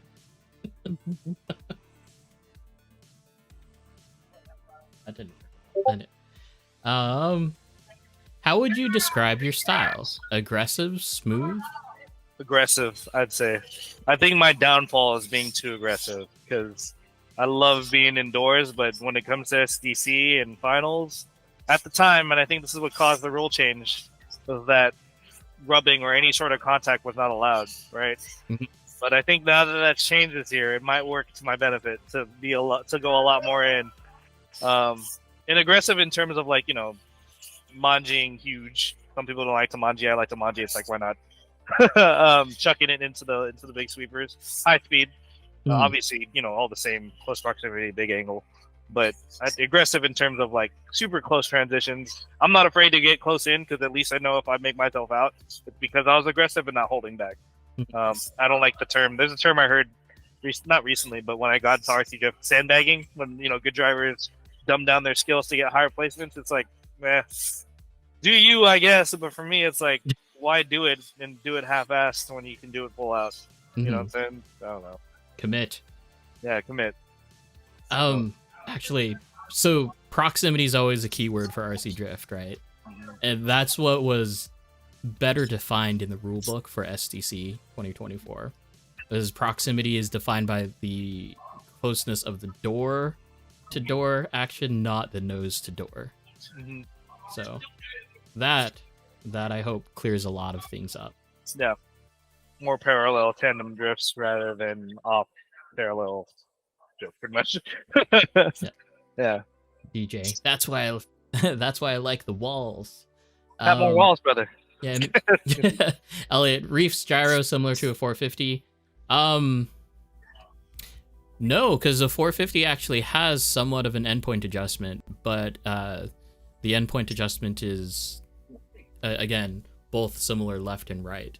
So I guess in the combination, like it's the same because you could program the servo to have the limited arc and then just leave the gyro wide open. I think this is where it also comes into my preferences for electronics and saying that, not dumbing down what people like and what they get into as far as electronics, but for me, I keep it simple, right? Like if this works for me, that's what I use. I don't really like having too many things I can tune because it just adds another factor of, I got to check this to make sure that tune is right for that. And, obviously when it comes to RC Drift, every little thing counts, right? The body you choose, the weight you have in a certain area, the way this turnbuckle is set, right? Like if you add more factors into that outside of like what's readily available and what's more easy to use in my mind, I just think it's easier to use something a little bit more simple. I could go, obviously to the 450s, or I could go to a RevD servo, I could go to other brands, but for me personally, I just like keeping it simple. I'm a simple man. Hey, sometimes simpler is better because then you don't have to just figure everything out. We've had multiple guys come into the scene where it's like, oh, I have Zarvis XX, I've got the Futaba, I've got the like full Futaba gyro and 7PXR and all of that stuff, right? And it's like, hold on, let me show you how to do everything. You know what I love? Speaking of which, Logan is here. Y'all are crazy, but let me get him online right now. Nice. While you do that, I was gonna say what I love doing here at the Pittstop is when you guys come in with their RTRs, right? Specifically their MSTs or 2025s or whatever, and they're like, "Oh man, I want to be that fast. I want to be that good." And I'm like, "Oh, okay. Let me see your remote. Stock remote, RMX. I'll take their car and I'll be just in tandem. Obviously not as clean as some of the veteran guys here, but I'll be able to keep up and show them, and be able to tell them that you don't need, if you want to be fast, you don't need all of the best. Just get yourself the driver mod first before the electronics mod, 100%. Yeah. Hey, look, it's a Logan. Logan. Hello. What's up, guys? You're watching Now- the Niner game? Is Logan the one that was watching the Niner game? No, Logan was out with the Canadians, Oh, I okay, was. okay. I was. It's all good, brother. which I'm super jealous about. Yeah, it was a good time. They got some great drivers up there. It was fun. Did you ask them about their setups? You know, we talked about it, and basically we all just decided that we all, even our own drivers down here, we all have everything set up so differently. There we go. Uh, Names have been fixed. yeah, we'll talk to them a little bit more about it tomorrow, and I think it would be good to have one of them on the I show. was almost gonna say, like, you know what you should do? Wow, crap, Logan. Like, just bring them. Grab one of them, yeah. Yeah, grab them, and we could just do live stream with the whole Canadian group. Yeah, maybe next time Yeah, with some more planning. I don't know. As long as the hotel has like somewhat decent internet, I think they're gonna be at Hobby Expo. Yeah, they will be at Hobby Expo, so that could be a good opportunity. Sure. Look at that. It's Figured 9 I could o'clock. 9 o'clock, and they still have cars running. Yep. Where's that at? That's This a is pit at- stop. The Nice. pit stop. What surface are you on? P-Towel. Japan tile or just VCT? VCT, Armstrong, P-Towel that you get from Lowe's. So it's the same stuff that Keith runs at GGT, right? You know what's crazy though is like we've been on it since probably March is when I laid the tile down. Mhm. Nowhere close to as grippy as Keith. Like Oh, really? Keith probably has like years of wear, and you know ours like what I did was I took was it Caranuba wax spray wax Yeah. and I buffered the shit out of that thing before our grand opening. And hello, my wife. All right, back from my family's house watching the game. Yeah, Good no, game. that's just it was a good game. Yeah, no. What was I saying? Yeah, not anywhere as close as Keith's tile. It's just super grippy. Ours, even compared to Rolling Garage in Sacramento, our tile is still more slippery than both of their tracks, and it blows my mind because every time I go to Rolling Garage, I'm flying. Every time I go to GGT, I feel like I'm racing my car. Here, it's like I got that good balance. So I guess in a sense, it helped me out. When I went to SDC, it helped out. I was So- like, oh, sweet. How did you actually prep your track, like from brand new tile? From brand new tile. I got some tips from Carl over at Rolling Garage about how they maintained it. When we first drove on it, he told us to hot water it with Fabuloso, and that's about it. So I cleaned it off with Fabuloso. Did about 2-3 mops sections, let it dry. So mop it, wet it down, let it dry, do it again 2 more times, and then when that was done, I used the spray Caranuba wax, which is what they recommended. I picked one of my likings. And I sprayed it, took my rubber cloth, and I took a car buffer, and I just laid on a stool, and I just went on my chest and rolled around the track and buffered the whole thing. So, yeah. Okay. So pretty easy. Yep. Pretty easy steps. You didn't like so it seems like it was like a degreasing step, right? Yeah, for sure. And then the wax. Yep. Okay. So ideas for when we try to get P-Tile into our PDX. Yeah, PDX I mean, track. it's coming up as a big issue now too, because I don't know if you saw some of my photos from the chat today, but we're getting a tremendous amount of dust, tire dust coming off. I don't know what it is, but it's pretty bad. So we mop ours probably, I think, once every 2 months, just hot water, and that's about it to get all the tire dust off. We do get it. I think Rolling Garage gets it as well. GGT, I can't remember if they do. I'm pretty sure they do too. But I think tire dust is kind of inevitable. We also have a carpet track literally right next to our drift track, Nice. so we think that could possibly be a problem to it. That's one of the theories. I But- don't know how much I buy it. My rolling theory right now is the last time when Jake and Judd and I and Kevin we stripped the track, we also rush through everything that day. So we kind of half stripped it. We did 2 coats, but we also didn't do any like detail work because we were trying to put in the track that day too, because it's just the only time that we had. And I think what happened was we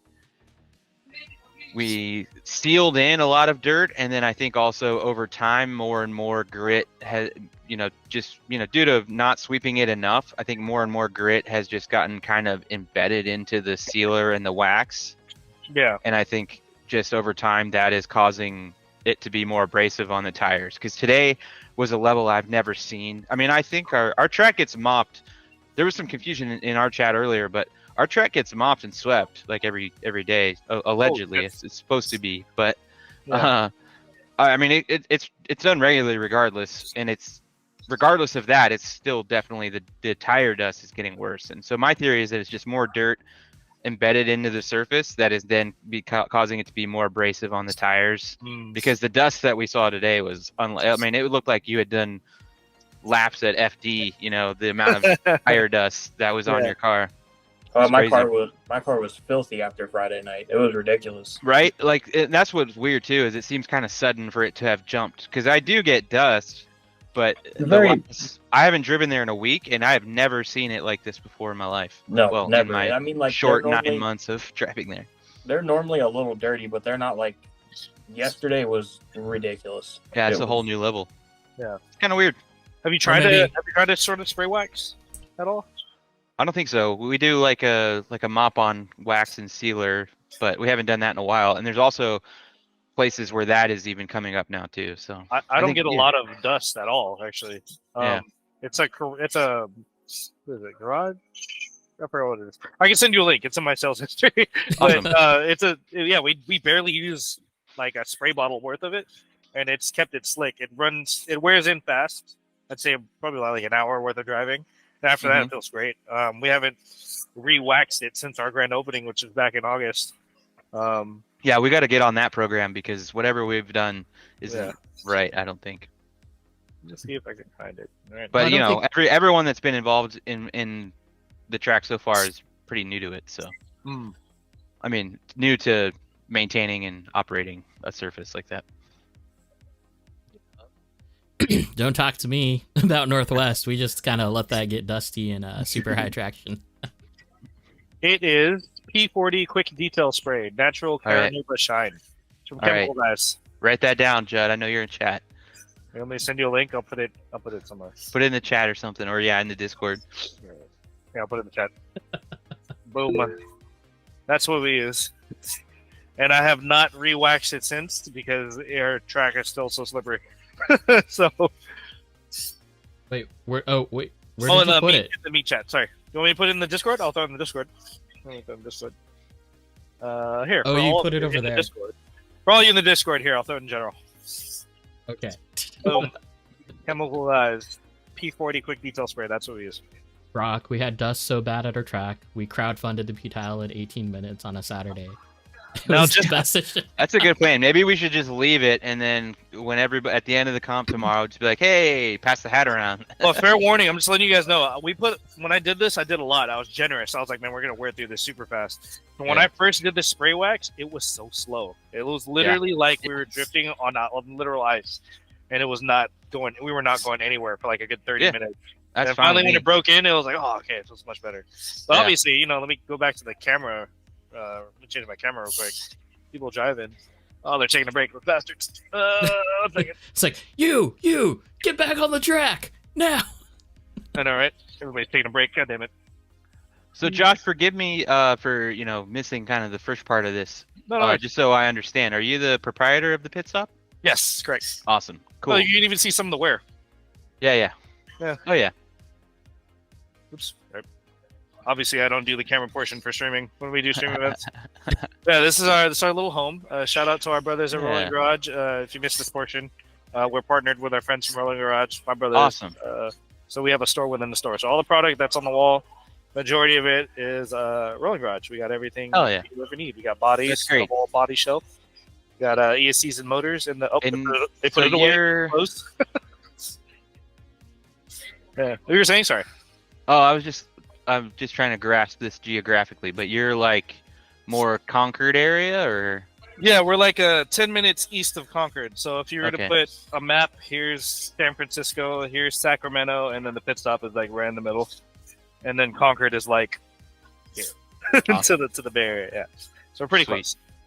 close. Yep, yep. Someone asked what tires are using.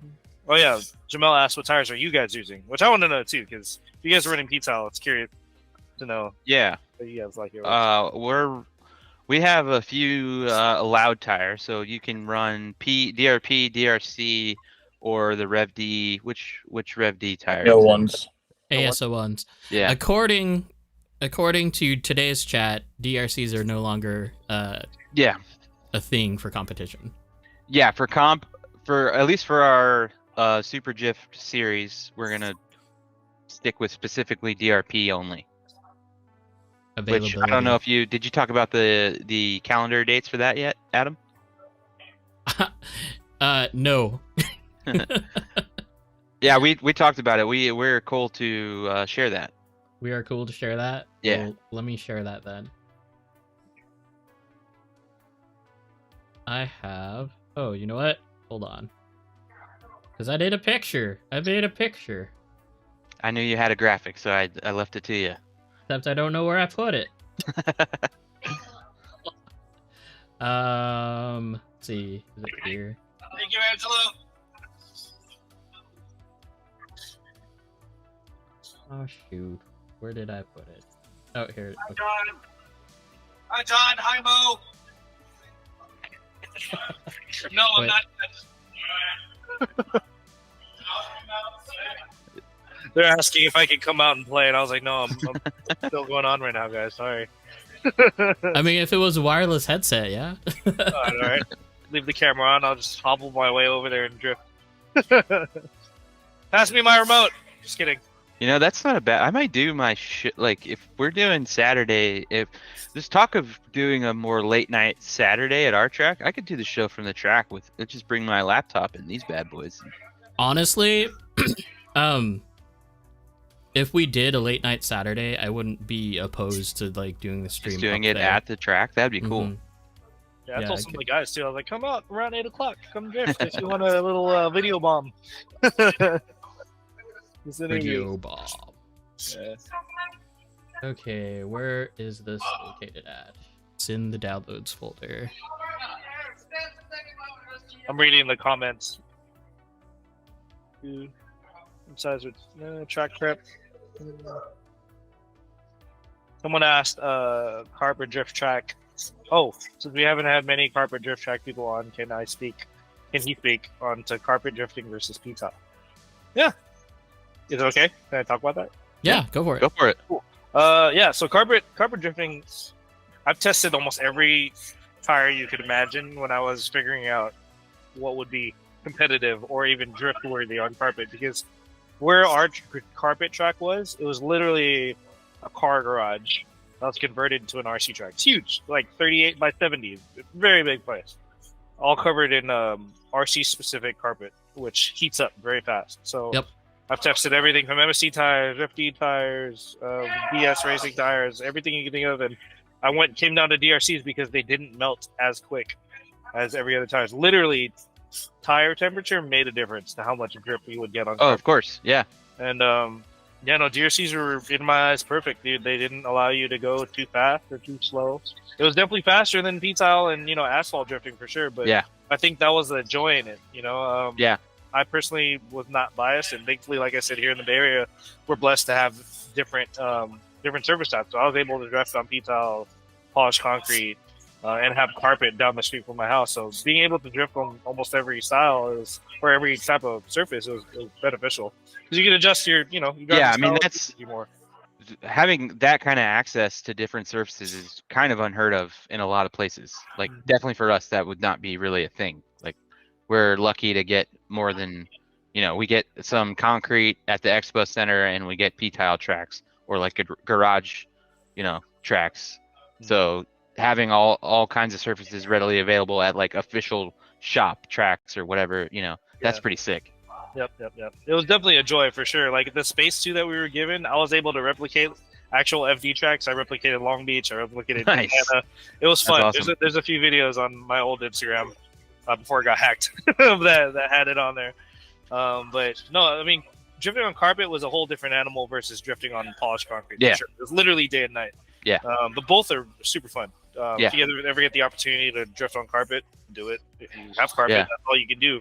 Make it Are work. there are there still kind of public tracks that even run carpet anymore? Not in the West Coast that I know of anymore. Everything is all Someone P-style or with polished. a lot of room should make a carpet track. I think it's fun. You know, a lot of people tend towards slower surfaces these days, but I think it's fun to go fast every now and then. Oh yeah, for sure. Oh man, I wonder if I have any video. You guys, you can move on to the next thing if I pull up video if you guys want. Yeah, so let me go back here. So SDC is going to be held at PDX Underground, our Oregon series. We're going to have 6 rounds: April 28th, May 19th, June 9th, July 14th, August 11th, September 8th. Please tell me those are the right dates. Yeah. Okay. Yeah. I Yeah, feel that's good. so disconnected because it's like I never knew that those were cleared. Yeah. Yeah, it was, you know, we have like 4 different chats where we talk about all this stuff. It's super organized. and in person, so yeah, that's right. And so one thing with these dates too is we specifically I don't want to speak too much for the Seattle region, but as far as I know, these should all we shouldn't be conflicting with them at all. So if you're able and willing and want to do, you know, obviously you have to enter yourself into, you have to pick a region as far as points are concerned. But if you're able to make both, you will be able to make all of our rounds and all of the Washington Seattle rounds. I think the idea here is going to be carpool. Mhm. Yep. Is what it's going to take 3.5, 4 hours. Wait, PDX. Yeah, I mean, Yeah, depending 3 on to where 4 in hours. Portland you are, yeah, it's a pretty long drive. But if you wanted to do it, you could, and I think we'll see a lot of that at ours. I think we will see some Seattle guys down at ours, and vice versa. So But keep in mind, you only rack up points in one Yes. series. You you don't can only register in one region. exactly. But yeah, this is the nifty little graphic that I made. We will. Do we know who's in charge of making the Facebook events? I mean, the last I saw, Jake had volunteered for that, but I wouldn't say we know who's in charge. Okay. Keep But yeah, keep we an eye out will do for- that. Yeah, keep an eye out for Facebook events, just like we had last year. That'll at least give us some sort of indication of how many people are interested or Yeah. actually coming. Yeah, and please do, like, once we have the events up, if you do plan on coming, please say so on the Facebook events, because that is tremendously helpful to have a better idea of how many people we're expecting.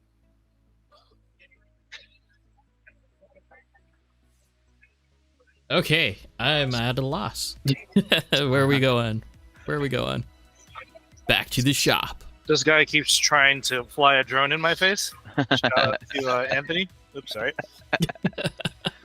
He works at Delta RC also, so he works there and then comes here Nice. after to help out. So Awesome. That's What cool. kind- guy. What kind of a drone is it? Just a little. What drone is that? What drone is that? A what? RCF? Wow.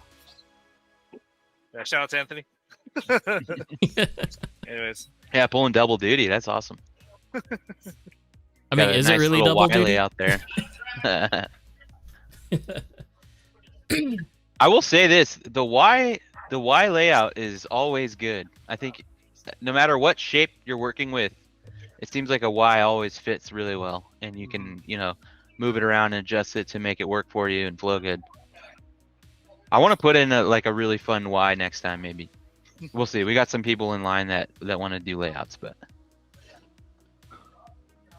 can I show you guys a little video that a buddy of mine made from our last competition that we held at Delta before we moved away? Just to show you guys what the speed of carpet drifting. Is that okay if I share that with you guys? Yeah, hold on. Let me make you big. Oh. I'm just gonna cover everybody.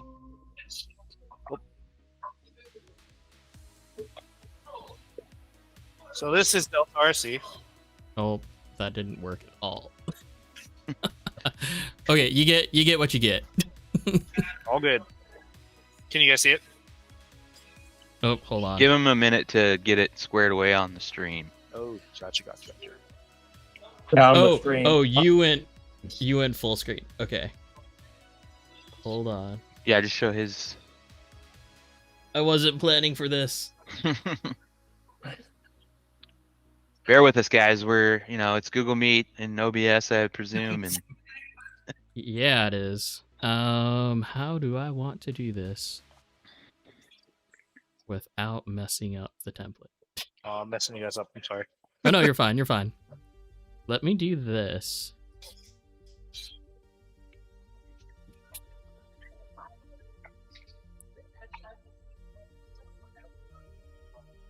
Okay, it's gonna look screwed up. Deal with Adam it. is the IT guy. Checkered. Momo, Adam is the IT guy. No, I am your Accuvance tech. I am your updater. I mean, yeah, it's definitely Lance would be the IT guy. We need a streamer, is what we need. Which Adam only streams every week, but it is what it is. So you're saying we need Austin Yeah. Martinez. Yeah.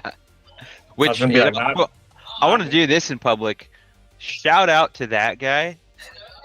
He works for, I think, either Oregon City. He works for the water company, or city water company. With all the storms that we've had, he's been out there driving plows, helping crews move trees, doing everything that the city could need. He's been out there, helping people out nonstop. I've seen on his Instagram, like, just out there all day, every day, through the night, helping people that are in need. So shout out to that guy, Austin Martinez. You're a great dude. I know you're getting paid probably to do that, but still, that does not look fun what you're doing. No, not at all. In fact, actually, so Consumers Power is our sister company for Peak Internet. They're our main company, actually. Basically, the linemen that we're talking, they were saying how much they were getting paid, or this week is the most that they've been paid over however long they've been there. It's crazy. Yeah, I'm sure there's crazy hazard pay, but still, the amount of hours and the situations that he's being put in, he's driving plows and cutting trees, that's not his job. He works on the water utility, so it's not fun, I'm sure, and exhausting, and he's helping people, a lot of people out there that were in need over the weekend, so it's okay, cool. I've got you on a big picture. All right, there we go. Wait. Full screen that bad boy. All right, here we go. So just to show you guys, can you see my mouse? Yep. So this is the hobby shop, Delta RC. It may not look much from the outside, but that place is freaking huge. That includes the mechanic shop, and then all the product that's in here. And on this left side, that is all the space we had for a track. So 3 Jeez. huge garage bay doors. That's huge. And you'll see it in the video.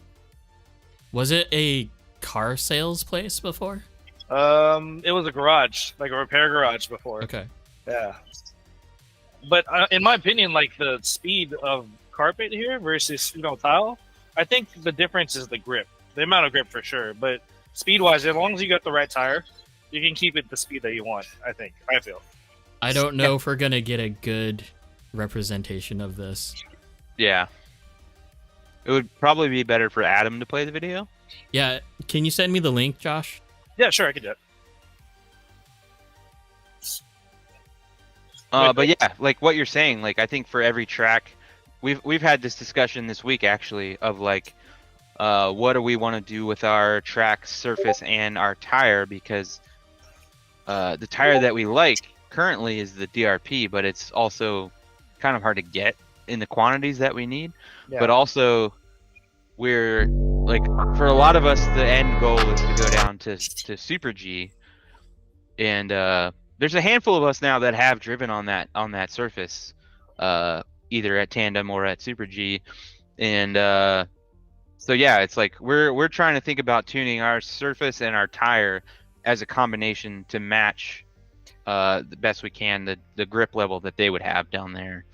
But I think that is definitely, that's kind of only one of multiple ways you could go as a shop owner as far as choosing what your surface and grip is. Yeah.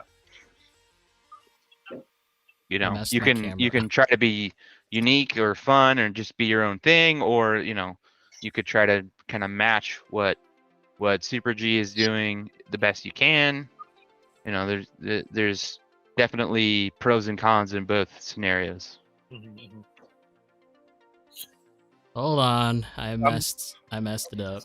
I'm giving you a lot of technological challenges. I apologize. Oh, no, you're fine. So to fill the time, I would ask you, Josh, like what your kind of thought is on that. On what again? Sorry, so you repeat it. Just as far as like your surface and your tire, like are you just kind of selecting that as kind of what you like to see as a grip level? Are you trying to match what anybody else is doing? Are you just kind of freestyling? So here at the pit stop, we do allow different tire types. I mean, we Mhm. narrow it down to a few, but I still think it's a lot. Everyone here, like I personally, originally just started with just running DRPs. That's all everybody. All right, strictly just DRPs. All right. And then we ran DRCs eventually, and then some people just came and started running Rev DO1s. I'm pretty lax on it. I mean, as long as it doesn't mess up the flow of how everyone's driving, it's fine. But I always tell them, like, if you feel like you're fighting it or you messed up a line, then consider. I'm not going to make them change tires, but consider getting a tire so that way the flow is better, right? Yeah. Yeah. What we found here, what works for us here is DRPs, DRCs, surprisingly. When Rolling Garage had their last comp of the year last month, they used DRCs for the competition because that's what worked best for them. I still keep the same DRCs that I used for that comp and brought it here, and my car drives just fine. So, I mean, a lot of things play into it. Tune for sure, because obviously, some tires are flat, some are more rounded. So it all depends on that. But it's more preference about how you want the flow in your track to go. And for me personally, it doesn't really. I won't really narrow it down too much because there's so many other factors. I don't want to force anybody to buy a particular tire just to drive at my track. Yeah. Just as long as the tires run well. MST tires super fast. Yeah. That's probably the one tire I will not. As an MST person, that's the tire. Yeah. You probably can't use that here. It's just too fast. It's just too fast. Just can't do it, bro. There's a question in chat from Slide Squad. If you want to go over that. Why is it? He'll like this question, I think. So why is this MST so good? You guys know I love a great tune. He has one for sure. Trey. Oh yeah, let Trey drive my car over Rolling Garage. Thank you, my friend. I don't know. I don't know what I did different. I actually took some advice from people from other brands, and I was just like, let me just give it a shot. I don't like gatekeeping. Okay, I was going to ask you guys this too, and we can probably fall into this question if you guys want. What's your opinion on gatekeeping tunes? I'm go and answer it. I'm fully against it. I think it only serves to detriment yourself. Now, I say that as someone who drives at a track. We only have as far as regulars, I don't know, 20, 25 people. So it's a little bit different for me, I recognize, than, if you're a regular at Super G. So, but for me, in my experience, I don't like to gatekeep anything like that. I like to share every inch of knowledge that I earn or gain. I will share it because in my head, it only serves to help me to share that, because if the people that I'm driving with are better, then I'll get better. Mm-hmm. What about you, Austin? I totally agree with Logan. I'd rather share the knowledge I gain with everyone else, because when I started drifting, everyone took me under their wing and was like, hey man, check this out, try this, and it made it so much better. Like, there's no reason for me to keep my knowledge to myself when I can help one of the new guys, or even one of the guys I've been driving with for a long period of time, that I discovered something that they haven't discovered yet. So it makes the whole community way better. Personally, if I was to come against someone in competition and I won specifically because I knew something about tuning that they didn't know, then that would be a much lower value accomplishment to me. Like, if it's just like, oh yeah, well, I have the CLSD and he doesn't, then that's the only reason I think that I beat them. Then I'm like, that's just that's an immaterial or like a not valuable reason for me to win. I want to be a better driver, not just have the better equipment. I agree. Or the better tune. Well, it was like that when I battled Justin, I think round 2, and it was super close. Afterwards, he gave me a lot of really good tuning tips, and ever since then, everyone has seen my driving has gotten better since then, and so has Justin. Like, he was like, "Holy crap, dude! Like, that's impressive." Yep. So, yep, I agree. Adam, We learn together, we grow together, all that. Iron sharpens iron. We talk about something like this at least every week. Like, yeah. And I think that. Oh, go ahead. Sorry. Like, I mean, I'm not even the competitive guy, right? I'm there for strictly moral support and pointing you in the right direction, which hopefully I do. I really hope so. But yeah. As far as like gatekeeping, I've only come across it once, right? And then a few streams later, a few streams back, Vittorio basically opened it up, and he was like, "Okay, here's what it is." And he's been posting like his own tuning stuff for his like S-Bus setup and whatnot. Yeah. So, like, I get it. Coming around a competition, like competition time specifically, there's like that mentality of like, oh, I've got it. But at the same time, tuning is such a wide. I constantly refer it to like tailoring a suit, right? Our cars are matched to us so tightly, so well that like you're really supposed to be the only one that can drive your car good and competitively. Yeah, you hit the nail on the head with that, I think. I agree.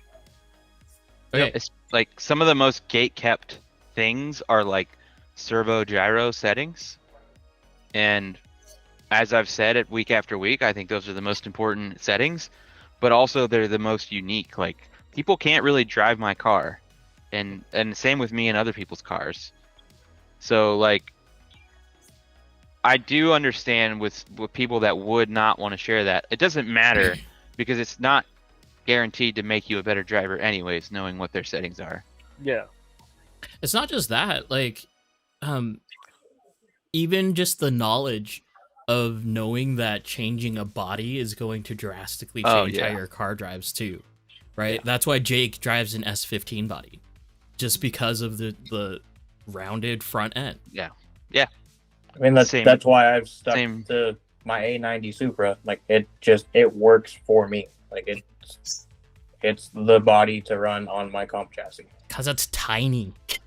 I know, I love it. Yep. Same thing with the BRZ, the GR86 body that I run. That's what I love and what I run. And same to the A90 Supra. I used to run that body as well, and I just love the short rear end. You know, it's different for everyone, and I agree with all you guys. Yeah, like gatekeeping, I'm totally against it. When I got into RC drifting, I was, asking around for help. I experienced it once or twice, and I was like, really? And it's kind of off-putting, one for like, new drifters and stuff. And I feel like it doesn't really set the tone for what I would want in my community, And then, and when I first started, I didn't imagine myself or have a goal of like, oh, I'm gonna start my own, drift shop. I'm gonna start my own team or anything like that. That was never like the intention. But if I did want to create an environment where everybody could help each other out, that's what I wanted. It was just like, I will give people my tunes and be like, here, this is literally my tune, drive it. But change it to how you want it to drive to you, because obviously the way I drive is not going to be the same the way that you drive. Yep. You same exact parts and setup as I do, but you'll probably drive it different than how I drive it. So, I personally share my personal tunes, and then I let them all adjust to their liking. Yeah, I think for us, one of the bigger reasons why we are the way we are is I think a lot of us feel a pressure. Every new guy that shows up at our track, we need to turn that guy into a regular. Mm-hmm. Like, that's our goal. We have to turn that guy into a regular because we're a little worried about, like, what does this look like next year if more people, or, if we don't have the same amount of people. The other thing is just it just kind of goes back to the, driving the car. So, like, with certain devices, I would say the 550 and any of the Futaba servos, like if it's your first time experiencing one of those things, it does help tremendously to have someone get you to like ground zero. You know, some kind of baseline is important, because those things do crazy things if they aren't on the right, you know, for drift settings. So that's definitely kind of mandatory, I would say, when you, especially if you're doing like a Futaba servo and a 550, like those things. If you can do settings on those that make them go crazy, it's like, oh no.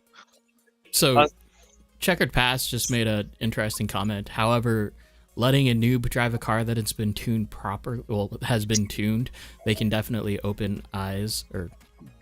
Yeah, like if you give a new guy a RDX with a Revox and an RSST that's somewhat set up, even though it's personal preference on that stuff, they will have a much better time than, so many of the new guys come to our track and you drive their car and like, I can't even drive it. It's like, oh, well, no wonder. What I love doing at our shop here at the Pittstop is when they bring in, especially like I can drive YD2 RTRs, but when they bring in MST RTRs, and because I run MST at 2.5, I show them the difference, right? Like I'll drive their car and drive with the regulars here and show them that you can do it. It's just, it'll be a lot easier if you do upgrade XYZ. And, I'll let people drive my personal car. This is the car I use for SDC, and this thing has been beaten, torn. It got so messed up, I was like, all right, screwed it. Let me put my backfires as a side exhaust. So I've like totally beat this body up. So yeah, I'll let people drive my comp car and show them like, all right, this is what your MSC is. You can do it, but once you upgrade your parts, this is what it can be. Yeah. To adjust. And, you never really, I don't like to pressure people into buying new things. I just like to show them that, this is possible if you want it to be, if you want to get into it that deep. I can't say I would let anyone drive my comp car, but I would be pretty generous with it. Like, if I've seen you complete a lap, I'd probably let you have a go. Yeah, I agree. So I had to watch them. Like, all right. Thank you. If you're at the track and you see me and you want to try my car, go for it. I do have a shop demo car that, shout out to Reefs RC and shout out to Rolling Garage for sponsoring this part too. I have a shop car that only has a servo and gyro upgrade, stock ESC, and I let them stock remote, and I let them drive it, and they see the difference with just the gyro and the servo change, and that's all the difference and convincing that they need to want to go down that route if they did go down that route. Because I always tell first upgrade is servo and gyro 1,000%, at least in my opinion. So I do think that the opposite is very real too. So like having a newbie driver and taking their radio and showing them that their car can drive is very important as well. Yeah, totally. Yeah, when that is definitely a thing too. Like I get asked to drive a car, and I can drive it. I can get it around the track. I can chase people. Then I think that's definitely eye-opening as well, especially for people that feel like they're, they can control the car and they can put it in the zones, but they feel slow. That's the biggest eye-opener, is when they hand you the controller and you're keeping up with everybody and you're like, yep, it's just throttle discipline. Yep. It's not the car, man. And then the usual answer is, oh, it's just me. Yeah. Who's Checkered Past, by the way? Is it one of your guys' people? Yeah. Oh, nice. He's also known as Momo, or Momo, the guy that doesn't ever come to the track. Not that often. It's pretty rare. To meet you, brother. Thank you for the but question. He is I would call him like an OG old school RC hoarder guy. Wow, hoarder. I think every group has one of those. Yeah. Hoarders, yeah. Yeah. So Josh, from Momo or Chris, what is the first upgrade you suggest to noob to make the difference? Yeah, I think that they go hand in hand, just because not every servo works with every gyro, or every gyro works with every servo. Yeah. So definitely servo and gyro first. I can't really say one or the other first, because you could take this X servo and put it to this gyro, but it'll just squeak out for some reason. Or if you keep the stock gyro most of the time, any aftermarket servo you throw in there just shits itself. So, at least in my experience, for what I've tried. So, my typical answer is always going to be radio. Mm-hmm. Just because you get a little bit more resolution from it. Like, I can Adam loves deal to with recommend the radio. I can deal with stock electronics all day long, but just changing out the radio is great. Mm. But yeah, I can see servo and gyro. Yeah. Original drifter, pre-drift tires and kit. I was handmade PVC cut tires. So yeah, I'm OG as it gets. Trey missed it. I know Trey's been doing a lot of comments about best MST I've driven for real. I appreciate you, bro. I gave you your shout out earlier when I was saying that I went to Rolling Garage just to meet up with you and drift with you and hang out with you. But yeah, we can go back in the stream. Shout out to Trey. Oh wait, is Holy Trey cow, Trey. Slide Squad? Yep. Yeah. Gotcha. Yeah. This man. This car driver's good too. Yeah, I'm bummed. We didn't link up when I went down there, but there's all like we said last time. There's always next time. You're I good, mean, bro. at least you have a place to stay down there. Yeah, it's like an hour and a half from Tandem, but you know it is what it is. Still in the metro area, but Okay, so I've got this video. Hopefully it plays out right. It'll be a little bit later for you guys if you're watching the stream. You don't have to play the whole thing, but there's an actual final runs actually with Miko. Miko's towards the end. It was Miko and I think who is it? Josh Whitwer from Rolling Garage. They battled it out in the final, and you can see what the runs were like towards the end. This is just like a highlight video that we had going on. Shout out to my boy Charles. We had, for this competition, I think we had 43 people registered. So it was an Nice. all-day thing, giveaways, sponsored by Jen's Ace. I think, who else? Amy, Rob from Tandem RC, when Rob was there. Rob Nick. No, okay. Tandem. Never mind. Tandem.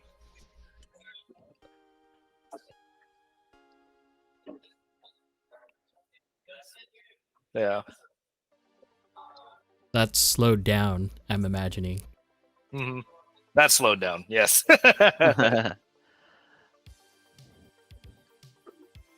But yeah, you could fast forward and get to the actual tandems if you want, but this is just a highlight of all the cars that were there. All the local communities, Limited Traction, Rolling Garage, Team Notachi, Team New Era, Team Bushido, a lot of the Bay Area teams. But yeah, the speed, in my opinion, it's not that much different. Speed-wise. It doesn't have to be, Doesn't right? have to, yeah. If you could find the right tire for it, it Yeah. won't be as fast as go to like a super hard tire. yeah.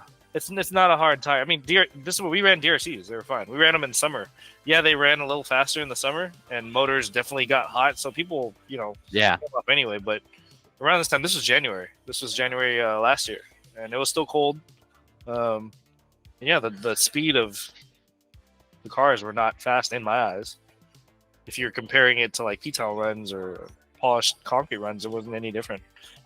You can make it slow if you want it to be. Just pick the right tire. I think it's interesting too because now you have that aspect of tuning where you can take speed out and like be in the mix with everybody else instead of like either constantly trying to find the battle for grip just so that you can keep up. Yep.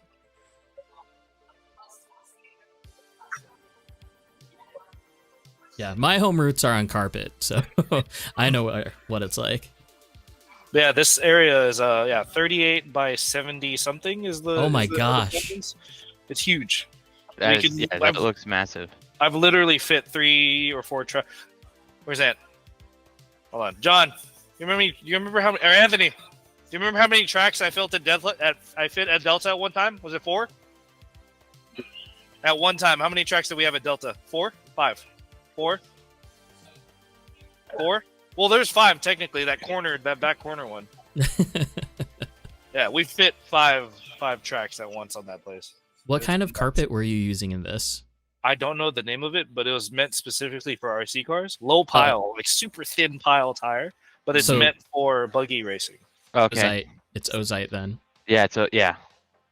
Yep. Yeah, he always told me keep far away from it because it'll catch it. Yeah. That stuff isn't Funny. cheap either. Like No, that's it's super expensive.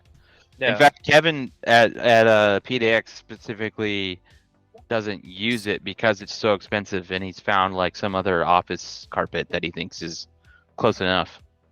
well, when you have to literally tell your guys to run chassis protectors, and even still with chassis protectors, your Yeah. track is still gonna get fried Yeah. just from jumps, just from Even- cars landing that upside was- down. One of the things that PDX was a huge deal a couple weeks ago, and he doesn't even run the Ozite. His carpet is definitely stronger, and they all still run chassis protectors. But he was so bummed out. He was like, "Oh man, we got a tear in the carpet. One tear, like a single, like, oh man, for the first time we got one hole in the carpet.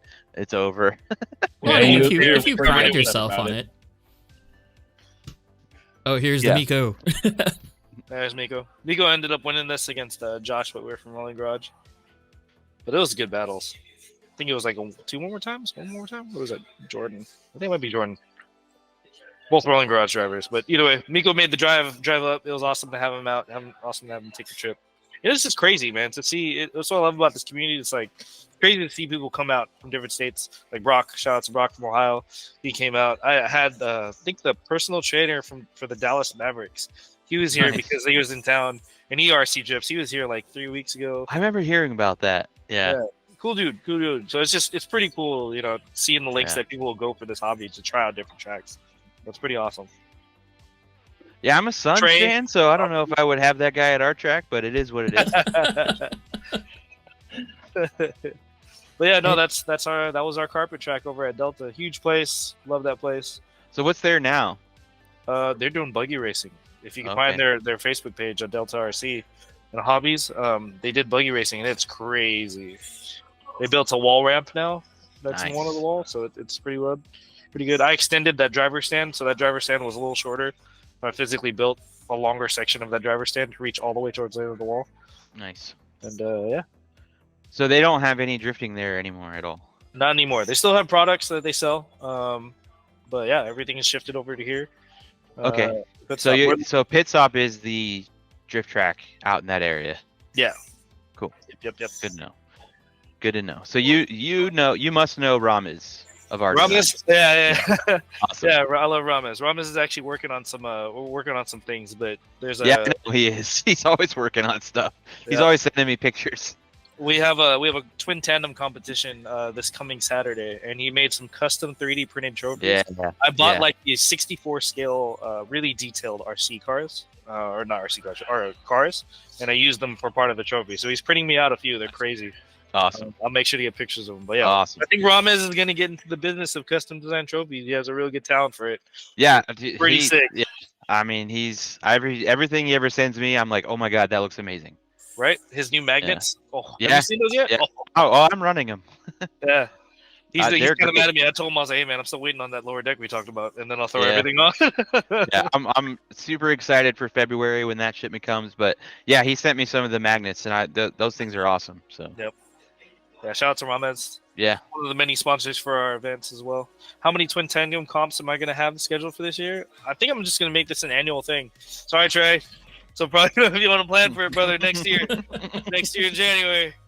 Who knows? I might do something around the holiday season again, just because it's slower and it's not comp season, and something to make it more fun. But I might make this annual thing, maybe twice a year. We'll see. But Do it. Make more annual events. That way, more people come. yes, sir. Oh, jeez, it's been fun on this stream so far. Like, topics coming, all that fun stuff. Yeah, as fun Um, as I had at dinner, I'm kind of sad that I missed half of this so far. Where'd you go? Jones Market. Okay, I don't. Have you been there, Adam? no, No, you didn't I go was the never one there for the boys. time. It's supposed to be like our every Sunday spot, but we've only gone twice now, so it's not really the every Sunday spot. But it's a cool. It's not like anything crazy. They just have burgers and they're really cheap, Mhm. and they have all the beer you could ever want. So Sounds like a good time. it's Chris a good is place. asking, how many pit spaces does Pittstop have? Oh, that's a good question. Okay, so on the wall we have these custom. I'm going to change the camera so I can zoom in. Shout out to my boy Gio. He works at a steel mill, and on his spare time, he made these custom stands for us. Ugh. Let me get there. Hi, John. That's my electrician right there. Help me rewire all my lights in this building. We have all these custom stands that hold every car. So I think That's sick. Like, and you can put your pit bag under. So I That's think so cool. I'm going to use that. 1, 2, 3, 4, 5, 6, 7, 8, 9, 10, 11, 12, 13, 14, 15, 16, 17, 18. 18. You give it 18 on the wall. We also have a back pit area, so if you look at that back door, Yeah. towards the back door. Oops. I'm looking at the stream and not looking at the camera. There's a back door that goes back there. We have like a 30 by 30 roll-up garage with like a courtyard area. So we also have like a back pit area with a vending machine and additional pit space. So I think in total on our grand opening, we had like 60-something people here. We were able to fit all 60 in this It place. seems pretty tight, but okay. And yes, I just saw the comment. Trey, yes, the Niners win. I was talking about this earlier. You missed it. I was watching the game because I was looking up. Yeah, we were watching that game at dinner. But yeah, my The max interception turnout. at the end was crazy. I know. My max turnout was 67 people in this place at one time. We had to run in groups. I had to get Yeah, people colored yeah. wristbands and run in Yeah, groups. my dream is always, I think this is everyone's dream, but to have so many people on the track that are good drivers where nobody is leading, were you able to do that? Yes. Awesome. That Yep. is sick. At Delta RC, it was so huge. We were still able to fit like 50 cars at one time, and people were able to attend that. So it was pretty good. That's great. So here you're showing your overhead camera. Oh, shit. Whoops. My bad. No, this is totally fine. It's totally It's fine. like, it's cool. Like outside of the fisheye fisheye part of things, Mhm. do you end up using this a lot when you're judging? Not more so. No, I don't think we have. We've used mainly the chase cam, which is the camcorder that I was following around with. We've mainly used that for judging just because you get a lot more detail of proximity. Mhm. You might not get every angle, but this one's also simultaneously recorded. So if we ever needed to see another angle from a Yeah. judge's point of view, we're able to run it back. So thankfully, my boy Justin, he's able to record everything. We can go back to playback and look at everything. So we have that option available to us when we do competitions. Yeah. Bye, Angelo. Good night. Night, guys. Get home safe. Bye, Lecky. Bye, Alex. John, you leaving too? Oh, no, you're not. Just got 2 people left. Do you We're know? hoping to go ahead, Adam. Do you know what the field of view on that top camera is? Because it looks pretty wide. Let me pull up the app real quick. Hey, motherfucker. Sorry. You're fine. You're fine. Oh, this guy. He almost hit me with the fucking drone. You about to fight or? Almost hit my hand with a drone, bro. Oh. Where is it? You know, let's just look it up real quick. J5 360 serial. You can technically do 360. It's not in 360 right now. I think it's like 270. Mm. J5. Yeah. My dream is to have a series of cameras on the track that are all looking straight down. So, none of them are super like wide angle, Mhm. that you can just get the God's eye view of everything. Yeah. We well, they said 360. Those are pretty neat cameras. You're able to get a good view from those if you throw them like dead middle of the track. I Mhm. think it's 270. Oh no, 120. 120. And what's the FPS on it? Is it 30. just It's only 30. Yeah. Yeah. Not 60. You need 60 for drift, I think. Yep. There's too many frames where you're like, I don't know, did he hit the wall? It was a long time. You don't have Yeah. to stop flying. You can keep flying, and I miss having, I don't know if Sam's watching, but Sam flying his little mini drone around, that was fun. Sam was in the chat. He might be competing. Oh, really? As in, Yeah. I offered a chassis. Right, because he sold his RDX, so he's going to be there tomorrow then. Potentially. Awesome. Hopefully. That seems like it's gonna might happen. So Hopefully he didn't watch any of the streams where we bashed the Supra. Oh, yeah. Sorry, not sorry. It's a weird Supra. Have you ever had one of those paint jobs where it's just like regret? Well, 100%. I drove the Supra for a couple weeks, so yes. Mhm. I mean, I didn't paint it, obviously, but I had a buggy body that was just like absolutely no. Never ran it. Just got rid of it. I've painted 2 bodies in my lifetime, maybe 3. And after that, I just, you know what? I ain't got time for this, and I am not skilled. I know my talents, and I know what I'm capable of doing. I'm definitely with you, Josh. I have painted some stuff, but it's only been buggies and off road. I've never painted a drift car, and if I play my cards right, I never will. So this is well, just to give a little shout out real quick. So my boy Jamel, who commented earlier, he makes all of our Team Notachi bodies. Oh yeah. So this is like the one I used at STC. Obviously, all beats up now. Obviously, right? So as of my practice body, and I really like the 86, the GR86 MST bodies. As a practice body, I bought the new one, same color scheme, and I had them painted exactly the same. And these are made by two different painters, and he pretty much got the color one for one. Wow, that Nice. is super close. Nice. Well, a couple of differences that I wanted. Yeah, Like the hood. the hood. Added the SDC rear. Is that radius. the addiction body? No, it is No, the it's the MST The one. MST one. Okay, yeah. MST, For when A-Man released it on their website for $65, I was like, "This is insane!" I was like, and then a week later, now it's like $84.99. I was like, "Okay, that's still really good for this body." Yeah, that's anything under 100. I feel like for that level of detail is pretty good. Yeah, I mean, James was the first guy that got his, and then I followed suit. We ordered ours from Asia Tees. Technically, what I I did. was the first one with the GR86. I will point that out. I Yours paid, was, yeah, but yours was the addiction one, Yeah, but I was the first, and you won it in a raffle, and you never and I ran. won it in a raffle, and I And- never drove it, and I you sold didn't it. paint it. But also, I was first. I Kind bought of. this. I did the same thing as you guys. I bought this from Asia Tees and paid the premium. I bought 3 eggs and paid like $100 in shipping.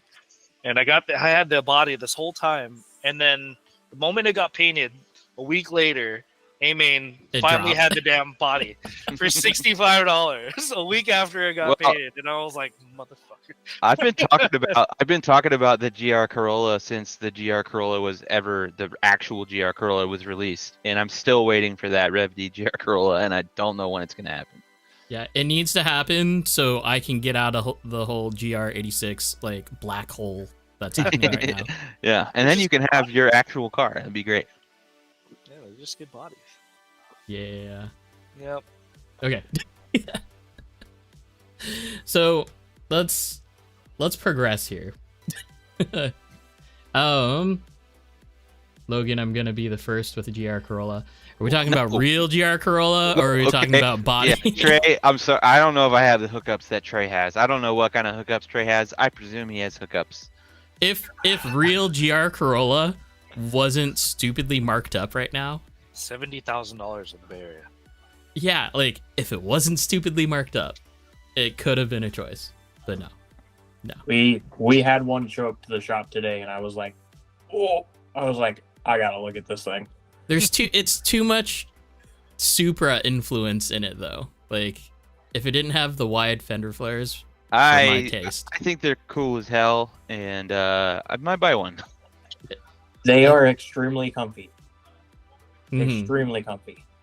I mean, It's got all the and it's got all we the have creature a Yep. we have a GR86 at my shop, and so if it's anything like that, I'm down. The problem, is getting one for less than like 45,000, even the not $45,000 one is like good luck. It's just as much as my truck. It's Yeah. nuts. I might have to buy a WRX. Hey Logan, do you know what the schedule is for tomorrow? Like what that's gonna look Yeah. like? Yeah, so doors at 10 a.m. Competition officially starts at 12, but obviously we have to do tech. Tech will start at 11:15, and tech will close at 11:45. That's a tight window. I mean, be there at 11:15. It doesn't. Yeah. Well, I'm gonna make sure that I put my car down like first. I mean, it's 30 minutes. It doesn't even take that long to do tech. So, No. be there at 11:15, and don't show up at 11:50. You'd be good. So we should be done by 3 or 4, hopefully. Dang. That's I got the So scales. we if you won't. First of all, we won't get 32 people. I think probably, most No. likely. And yeah, we go fast. So nice. Everybody that we have on stream that hears about like how fast we get through competitions is always like, what? Yeah, I'm just like, Well- damn, 3. I wish. we just don't have a lot of Oh man. people that enter anymore. But what time do your competitions typically start at? Asking me? Yeah, sorry, Josh. Oh, Yeah. you're good. When we did EBFD, I'd open the doors, pit space at 8. Practice starts at 9. Practice would go from 9 to 12. We have lunch, and then qualifications start. House meeting and qualifications start at like 12:30. Qualifications go from like 12:30 to 2, and then comp would be like from 2 to whenever it ends, and usually it's like 5:30, 6 o'clock, and that's with like 35 to 40 something people. Yeah, so we're half that if we're lucky, and yeah, we start at 12 doing qualifying. So Jeez. Yeah, I our mean, one 3 competition. three is ambitious as hell, but 3 or 4 o'clock, maybe 5. Yeah, it's totally reasonable. The Our latest one we were up like competition- 7. Yeah. Like when we were back at Northwest in Albany, we had like a total of 44 competitors or something like that. And kind of same idea. We ran it right to the end though, so 6 o'clock was it. We had to be done by that. Yeah, that was like one of the bigger ones, right? That was the biggest one. Yeah. Okay. Hey, I just want to talk about projects. Josh, what kind of a project are you working on this week? This week? Or I guess this week. Oh And man. bear in mind you have big shoes to fill because last week we talked to a man that built an F450 drift car Oh with my. a dually extended cab. What projects am I working on? Oh man. Where can I run to? Shoot. I'm trying to improve on my backfire kits. I've been working, well, not really working with. My first conversation with was RC Supremacy about a 24 scale backfire kit. Oh geez. It's a smaller version of what I currently have now. I'm shifting more about doing in-home custom light kits, which I've been making for my customers, and having an integrated backfire kit. So no longer, well, not really no longer, but have an option to either use the current design I have right now for my backfires, or to be integrated with the light kit that they purchase from us. So I've been doing a lot of custom light kits here for my customers. Custom to size of their bodies at a affordable price, and then having the backfire technology behind that connected via Y adapter. Just trying to make something a lot cleaner that works with that. That's mainly been like what I've been geared towards. I didn't really get to talk too much to you guys about like the whole Eastbay sliders portion of it, but it's been growing so much. And shout out to my guys Mike and Alex. They actually took over the production portion of it, so I no longer actually even make most of my backfire kits. Only when we're like super backed up. If you guys don't know, we're on A-Main right now, and I'm able to sell on A-Main. It's been a huge help in terms of sales, and it's a blessing in disguise because now I'm fighting for the struggle of like materials. That's been my problem is materials to even build these things. But in terms of projects I have coming up, mainly it's just refining the design of my backfire kits, making it a lot more innovative, lighter. Hello, wife. She's staring at me right now. Just trying to become more innovative with my backfire kits. That's been my main focus. I've been so busy to try and push things further. Like I wanted to make there are starting gates right now that have, when you pull up to it, I've seen it once. You pull up to it, it starts we saw that. Light. Yeah. I I have all the parts in my office, and I've had it for over a year. And I told myself I was gonna make this damn starting gate. In that EBFD clip, you saw that starting gate that was there. That was made by one of the guys that used to drift with us. His name's Jared. He moved on to a lot better things, but he keeps in touch every now and then. But the lights were originated by me and a buddy of mine, powered by an Arduino. So I had my buddy teach me how to use Arduino, how to code it. I had a decent amount of decent amount of knowledge on how to like get started, but to really like get more in depth. My friend Trevor got me into it a little bit more. So when I was in that era of making that starting gate, I was like, oh yeah, I'm gonna make this sensor and have it proximity based. So when you get to the line, it'll activate the sequence. And it's like, I never got to it. Well, get on it, man. I think there's still time. Shoot, everything going on right now, I've got a ton, man. This shop plus the backfires plus it's a lot.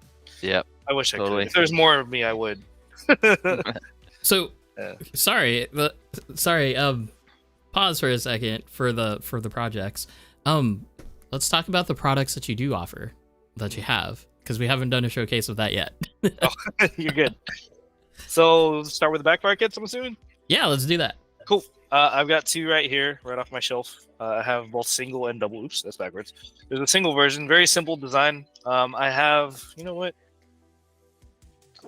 Where's she at? She's gonna hate me because my wife does all the packaging. I'm just gonna take one out of the package and then we'll repackage it later. So basically, this is the design of it. It's powered by 2 2032 watch batteries. And then the sensor and everything else is located inside the actual backfire. So if you guys have my backfires and you don't know, you can pull this thing out and use your own mufflers that can fit it. You can Dremel out some mufflers, and this is all, everything is in here. It's all heat shrinked. I tried to make it as light as possible because I understand that in RC drift, weight is everything.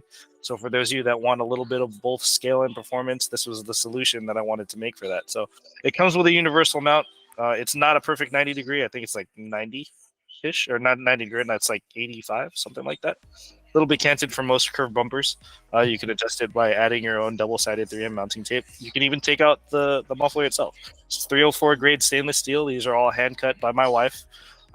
So it comes in a long tube, and yes, all of them are cut by hand with a hand tube cutter that you twist over and over and over again. So there is none of this is made by obviously fully by machine. It's all handmade. So we go through the whole stress process of making sure I'm pulling the cords, I'm bending the LEDs, and I'm not saying throw it in a washer, but I've had a backfire in my pocket and I've washed my clothes and took it out and I was like, oh, it still works. I guess it is waterproof.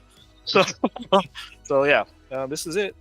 And then you can also take them out, and what I've done to my beat up bodies, as you can see the abundance of foil, I did side exhausts. And what I was telling you guys about integrating it with a light kit, I just threw a servo connector on it. So these can also be powered by your your ESC receiver. Jesus. Yeah. These can be powered by a receiver. So if you have a white connector and you have a light kit that you like that takes that same servo connector, you can plug it into the backfire kit, plug that in, and it'll all be powered under one connection. So what I'm seeing here is, and I think this is kind of the magic part of it, right?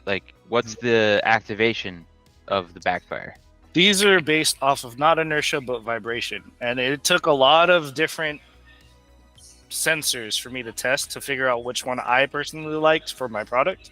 There are less sensitive ones that don't go off as much based off of the vibration. There are more sensitive ones that go off all the damn time. This one was kind of in the middle higher spectrum of it, and that's where a lot of the R&D had to go through. I had to go through with that.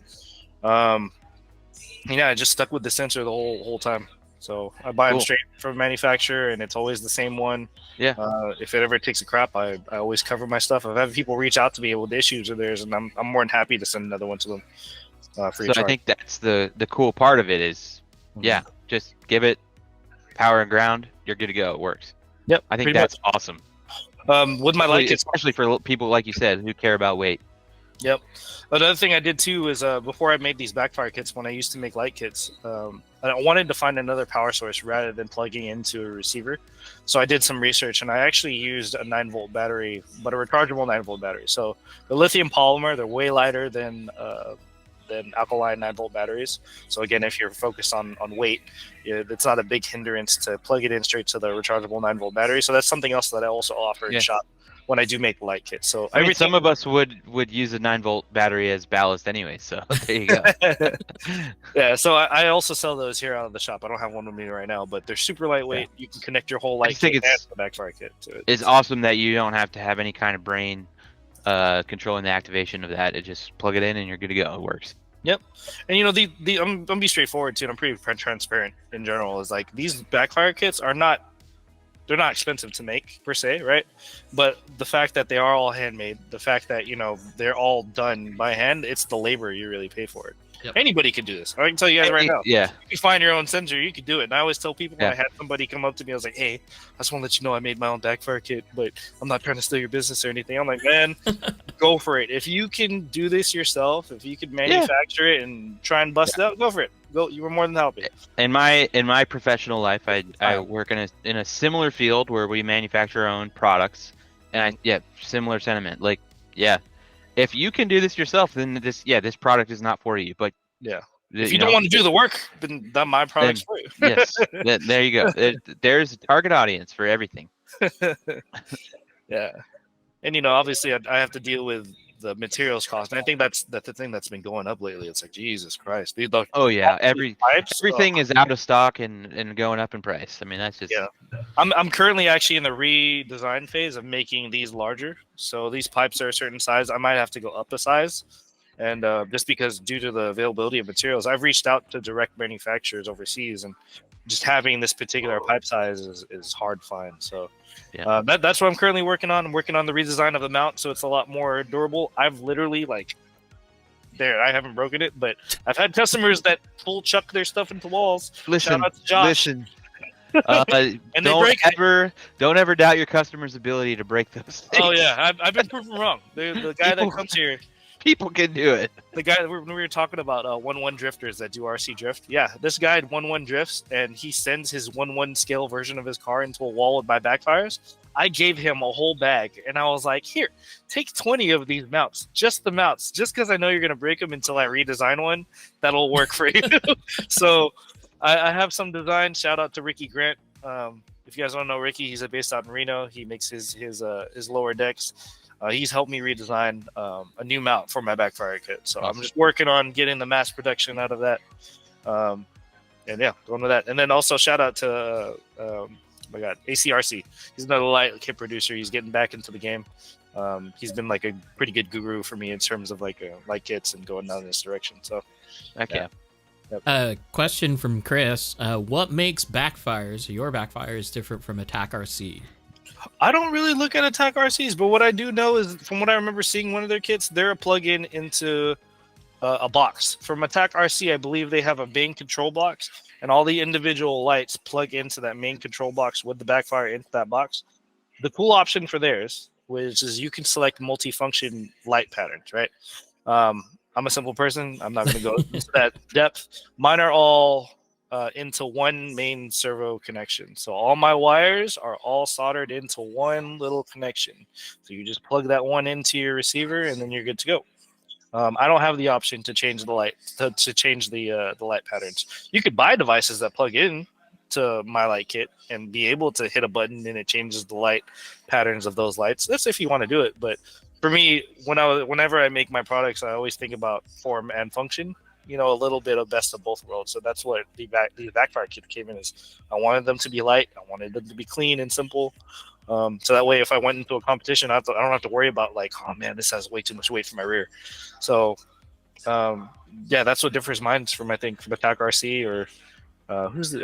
Who else is it? Mytric RC also makes lights. I don't know if they make backfires though. They all go to control boxes. I don't do any control boxes with my light kits. Yep. The last light kit that I've ever used was the OB1 Master light kit. You had to buy it from RC Mart. But yeah, that had backfire accessibility to it as well. And So, one thing I guess it might not have been clear what I was getting at there, but that was kind of my whole point, was that this kit, as a backfire kit, it reacts to obviously you letting off the throttle, and it does that all on its own. It's just two wires to some kind of, I don't know what the device is, but there's something in line with the lights that allows it to activate off of realistic when it would backfire. So that's the cool part about it. It's magic in that it's wires to a light. There's no box. There's no anything. There's no. I mean, I'm sure there's something in between it, obviously. And then you also you said a phrase while I was gone that I love, and I know this is, you must talk to Ramiz, because you said the phrase form from function, which is totally right. That is, for me personally, totally right. Form from function. Make the thing work good, and that's how it looks, or that's how it feels. Yeah, Ramiz is a good buddy of mine. Me and him talk a lot. Yeah. And I do like the distinction that you made earlier about how the sensor is not inertial, it's vibration. Because that changes the whole idea of thought of like how I thought it worked. Like, because if you have someone whose car isn't squatting or like moving at all, it's not going to work. Yeah. So, yeah. And there've been concerns from people like, oh, I don't want it going off all the time. It's like in my head, it's like, how often do you see the rear of your car when you're drifting? right? Like when you see the rear of your car, wouldn't you want it to see it go off and when it's moving? And most of the time, when you're like, if you're on a rough surface, you'll see it move when you hit the throttle and hit turbo, right? So majority of the time, it'll activate when your car squats. But even if it doesn't, it's still popping off. Not crazy enough, I don't think, but. I did. I'm not trying to down talk Super G, but I did have to turn off all my lights and my backfires during the comp. Yeah, I mean that's in the rules. That's in the rules this year now. Yeah, it's in the rules this year now. But before, light kits were allowed. And yeah. So I think kind it's of my agree fault. with it, Sorry, but- y'all. That's my fault. I broke it. I It's made either that you or rule. Mile High. One of you two. I think we messed it up for you guys. Sorry. Yeah, so low lights not allowed at STC is most likely my fault. Sorry. Because it wasn't just me. There was a few RG guys and a few other people Yeah. that were running my backfires. And I was like, oh man, there's a lot of you guys running my stuff. It was pretty cool. It's really cool to see. Like, I really didn't think these backfires were gonna blow up like that. It's literally just starting out, just making it for some friends and posting it on social media, and then all of a sudden, everybody wanted it. I've been shipping it to like Australia, Britain, my homies out in Florida, Texas. It's everywhere, and then finally A-Main, and now A-Main does a lot of the legwork. So it's Yeah. pretty crazy. Yeah, I Would you think- would you prefer direct from Eastbay or through A-Main? I You prefer would prefer direct. direct from Eastbay. I prefer. Let me I answer prefer- for him. Yeah, Well, I mean prefer that's I could assume that answer, but you know. I don't steer away. I'm not gonna say no to somebody that wants to buy my stuff for sure. But it's Yeah. just like, I would prefer if they bought straight from me. It's hard enough as itself. Like right now, I think my website's sold out because all of my focus right now has been on hobby shop orders and distributor orders. So Yeah. You have liveries and desk mats. I do. So those desk mats are made to order. So those desk mats we actually use as like pit mats too. So it helps out on tables. Nice to have. They're sick. Thank you. Yeah, those are cool. That's a common with A-Main is essentially the Amazon of the RC world, and yeah, for any company that you support, it will always be better to purchase directly from them. I agree. I told myself too. I was like, man, I want to make it on Amazon. And I thought to myself, I was like, I probably shouldn't do that right now because I can barely keep up. So the problem with getting on Amazon is the second if you have any success on Amazon, then within 3 to 4 months, you will instantly see tens clone. of clones of your exact product. That's a good point. With eons and armies of people marketing them. Mhm. It's kind of weird how that works. So Yep. I And think this probably you know, should. yeah, it's a good thing if your product gets copied on Amazon. Yep. It's just going to make it a lot harder to sell your product. Very true. Yeah. And you know what's crazy? That's why another reason why I keep all my stuff in house. I've hired close friends of mine that weren't even RC. Now they are into RC drift. You're welcome, Alex. You're welcome, Mike. They're the ones that make my backfire kits now. They originally like weren't into RC at all. One of them, actually both of them, do like Gundam model kits. And Oh, nice. the way I convinced them, I was like, guys, RC drifting, because they're car guys too. I was like, RC drifting is literally taking your model It's car. both. It's both, and driving it. Like instead Yeah. of it just sitting there in your diorama, you can actually use it. Totally. And to this Totally. day, he texts me. He's like, "Fuck you," and I'm like, "What? What do you mean? What happened?" and then he You takes got him into it. yeah, and then he takes a picture of like this new part that he bought, and I'm like, "Oh, you're welcome." we just had a conversation at dinner with Jake about how he was kind of into drifting before he got into RC drift, and he was already into RC crawling, and he like the people that got him into it, he knew he was like, okay, I don't want to get into this because I know if I do, it's over. It's gonna be bad. Yep. It's gonna be bad. And here we are. Jake has 7 chassis. Who knows how much? Track in his garage. Yep. Drives every day. Mike isn't like 3 months in. He barely drives his other 3 chassis. And he only has one running right now. It's like, dude. He's like, you see all these Gundam model kits on my shelf? I'm never gonna touch these things. Does he have a Gundam livery? Oh, you know what? He doesn't, but I'm pretty sure he's going to. Yeah, he makes some pretty sick dioramas though. So, yeah. live in it's both funny. worlds. All the crossovers of drift are always funny. It's always, you know, Gundam, Or crawlers. I feel Pokemon, like crawlers. I have a lot of crawler guys that converted to RC drift. Do you guys have? I'm a Sorry. crawler, dude. Yeah. Do you guys have? I know you have crawlers because I've heard about that from Ramas. But do you guys have the tech deck fingerboarding, skateboarding guys? I know Not at you my do. shop. I have like 2 guys, but we don't have anything at our shop here for it. Oh, Rolling man. Garage. Yeah, they got like They got do, stuff right? they pull out. Yeah, I'm That's- just like, oh my god. I've talked about that a few times, but it's such a.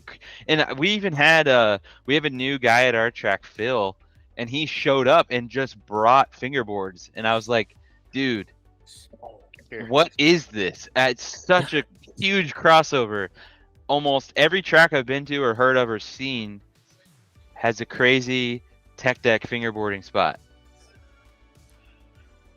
The Zoom Tech Deck. Magazine. There you go.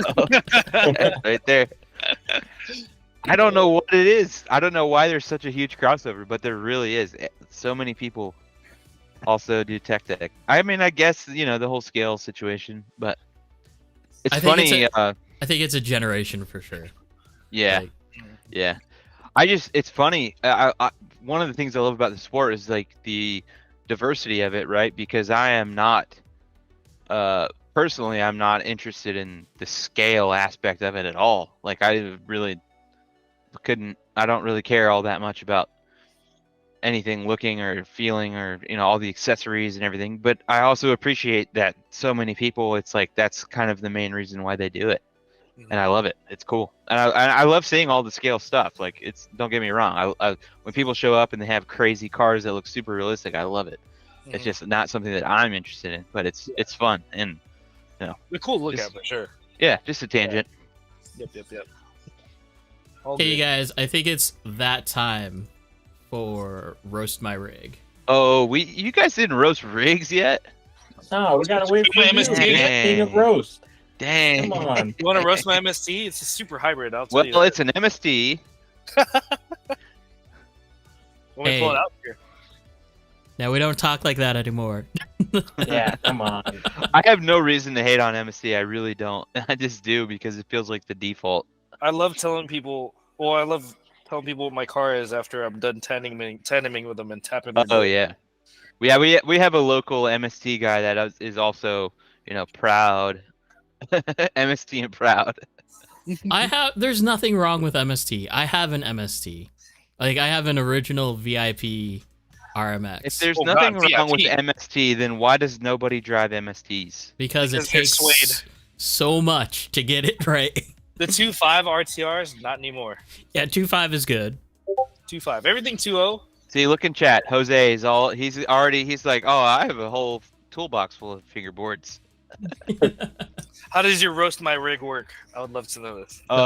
No holds barred. If you see anything, it doesn't even have to be related to the car. Make fun of them because the whole point is it's roast my rig. Yeah. Here, go ahead.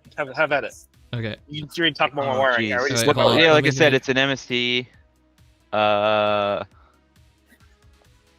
Nothing special. Well, you know, it's hard on video. That wiring job is questionable. I was Holy gonna say, cow! Why? No, Why is no. your- It's the vertical placement. The vertical placement of the receiver in between the rails. I'm glad you caught it. Oh my god!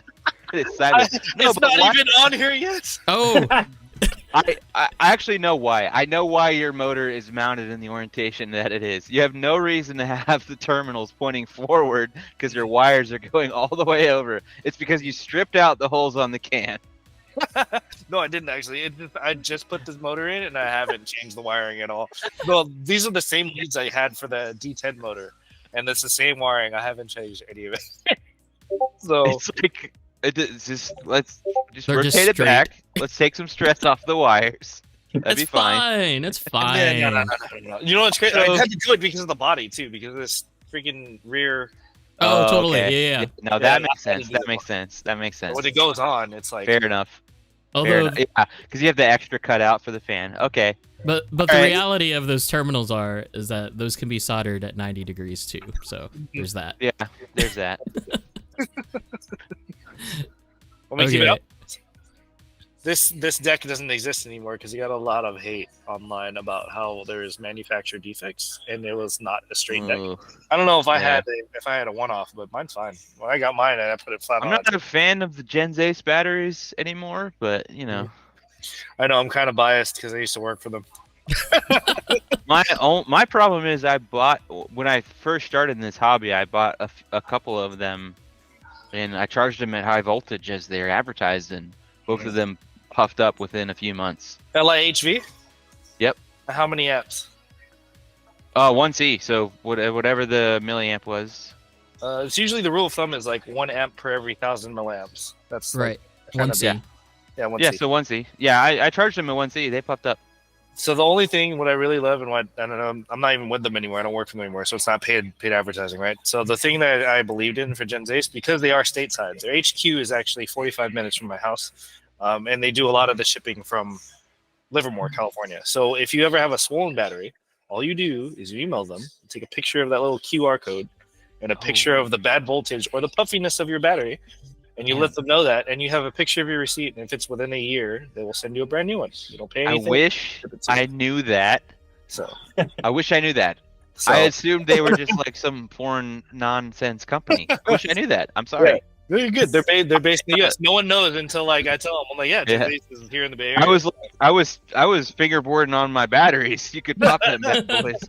And I gave them away to someone who was more willing to keep them. So It's all good. No, nobody knows until. that's like, good to know. That is good to know. Yeah, They have mine. swollen Gen Ace batteries. Yes, swollen batteries happen. Yes, Gen Ace Well, has them. yeah, but that's cool. If they're replacing them, then good on them. Yep. I'll reconsider for sure. Yep. All good. Okay, first up, you got Jose with just the body. I think that's the problem right here. Which one is it? It's a GR86. Oh, Hey, let me go back here. boring. Just the body and Boring. Okay, so my problem with It's it, the new one. yeah, my problem with it is that we Portion. went from like 2 in the group to like 8. Yes. That's not the body's fault. though. Boring. Get something cool. Get something original. Don't just buy a body because everybody's buying it. I You're think is do Definitely, like, you're unique to the body. Do you know a lot of people that run rear intake? I've never seen that before. I'll give you that.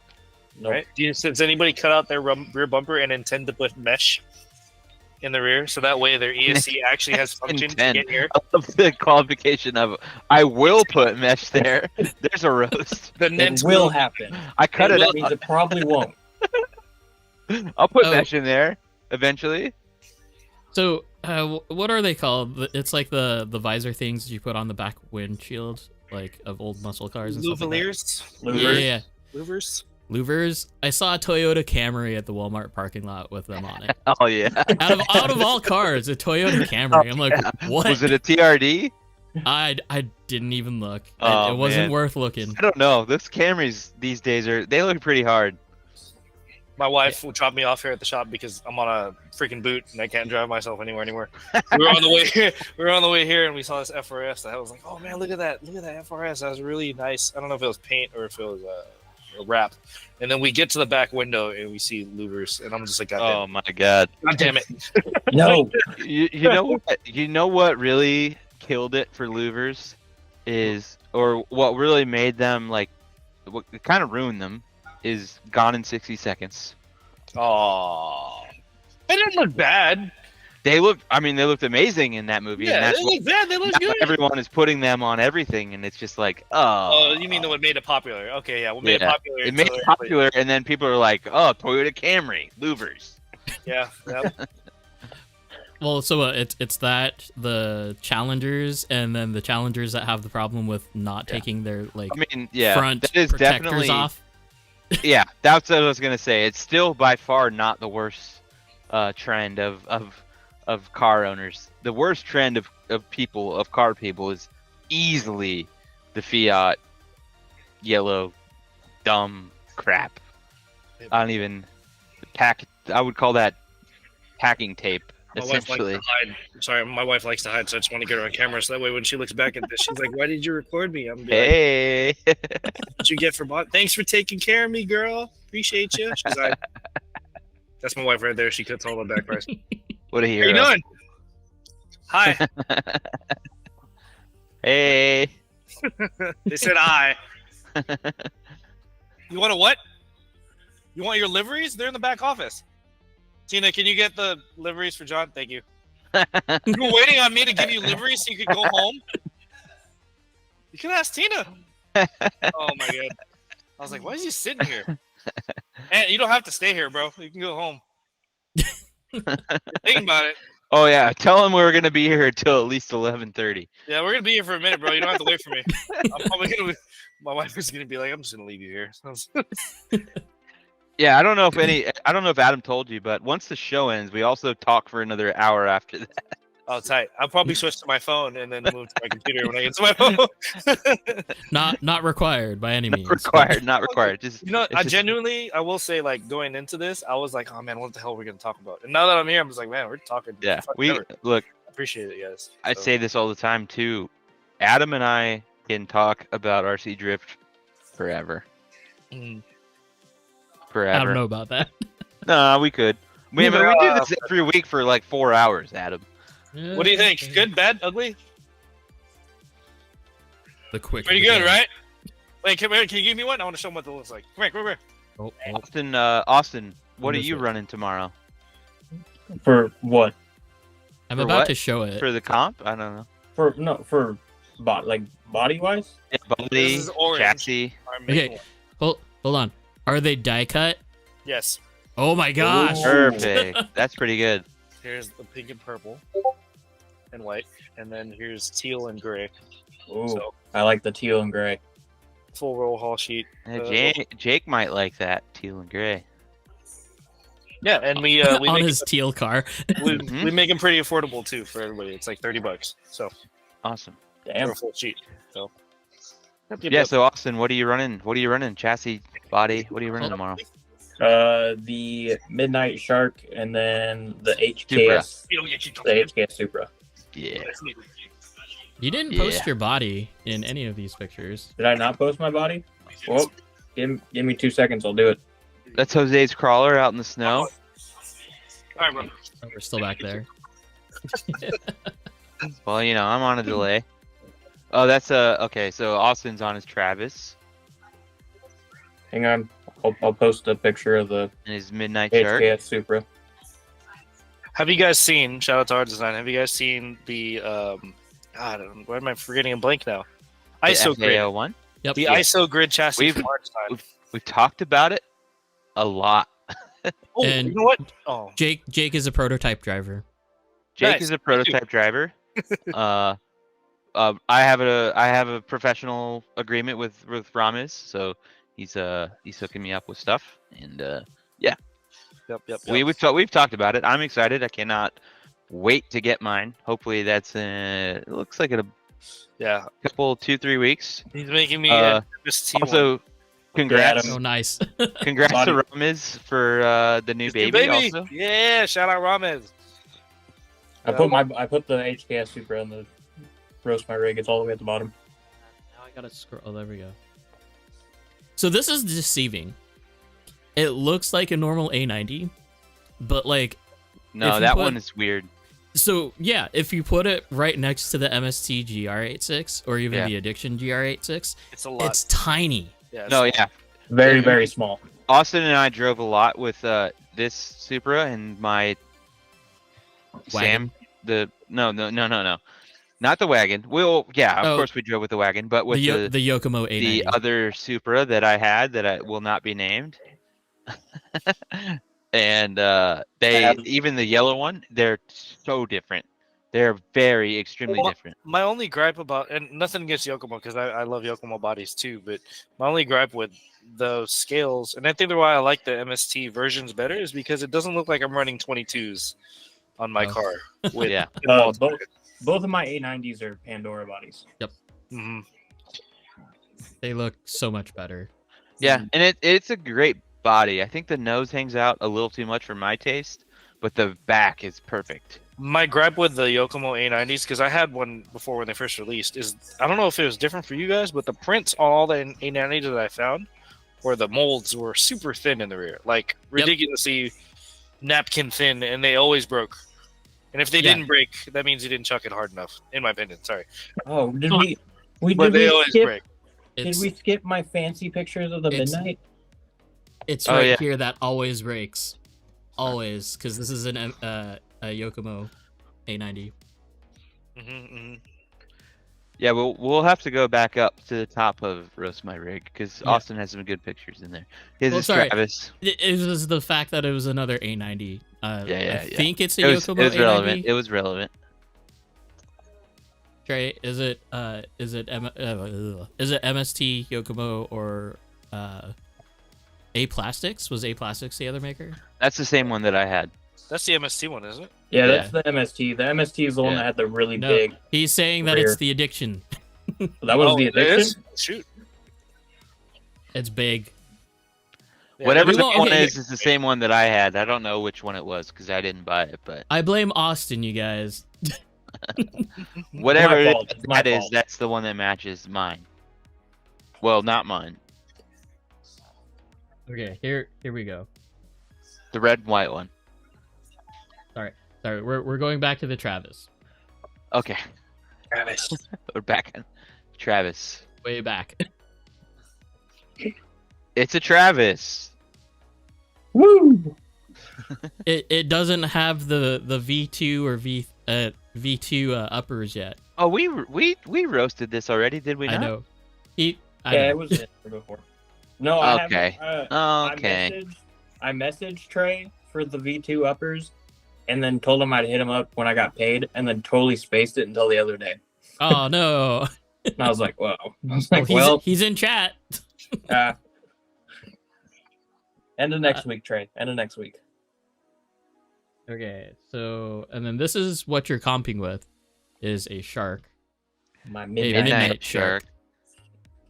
And this is I'm gonna take a stand here, and this is I mean I've talked about this, but I hate with a burning passion body posts coming off the front bumper. I hate it so much. It's so pointless. It's how every company does it. Well, I'll give Yokomo credit on the MD2. They gave us an option. I hate it. It's awful. Like, in this case, it's even worse because it's brass. I mean, I get why Austin does it. It's fine. But I hate it. There's not really anywhere else to put it. I know there's not, and that's a problem. We need to fix that. No, All that's manufacturers. that's IFS problem right there. Yeah. Yeah. I That's know, it. but how easy would it be to just put a couple holes somewhere on that steering system to where we can mount stuff? I hate that body posts come off the front bumper. It's so wrong. But have you had the overdose front clips yet? Yeah, I was gonna say, what about those? It's scale, Yeah, the body will never fly off if you smack a wall. but they do come off the front bumper. But don't hit a wall? I don't know. Man, I don't personally have them, but I don't know. I just don't like it. I think it just adds so much material that you have to have on your car, and they're like super obviously, like it's like, I mean in this case they're brass, but like on all cars they're like super floppy and wobbly, and I just don't like it. It just is like so much extra stuff you have to have just to put your body there when you could easily just mount a couple posts off of like the shock tower or something. Yeah. Okay, so this is from Gypsy Danger, which is Chris Oh boy. RDX. Oh, don't get me started with capacitors. The Christmas tree has started. So what do we got? We've got a Trace Vector and another Trace Vector. Yeah, Two he's trace doing the two vectors. Two trace vectors with the. What conversion is that? Is that the It's the Carbon Fury conversion. Fury? Yeah. And I got a little too close on the servo picture. My bad. We chatted about Carbon Fury at dinner tonight. It was a good conversation. I just think it's too much flex. But I Yeah. haven't driven one either. Is too much flex a problem? Well, yeah, I am a person, I think, in my brain, the way motorsports works, your chassis should be rigid, but you know, to each their own. Do what you want to do. I understand with this one you can adjust the amount of flex, so that's fair. What's your thoughts on it, Josh? Too much flex? I don't think it depends on what you're trying to achieve, right? So, for say, for example, some people like weight shift. Obviously, you want a more rigid chassis to get more action out of the weight being shifted, right, rather than it being absorbed. If you have a flex chassis, you don't achieve that third wheel lift, that one wheel lift.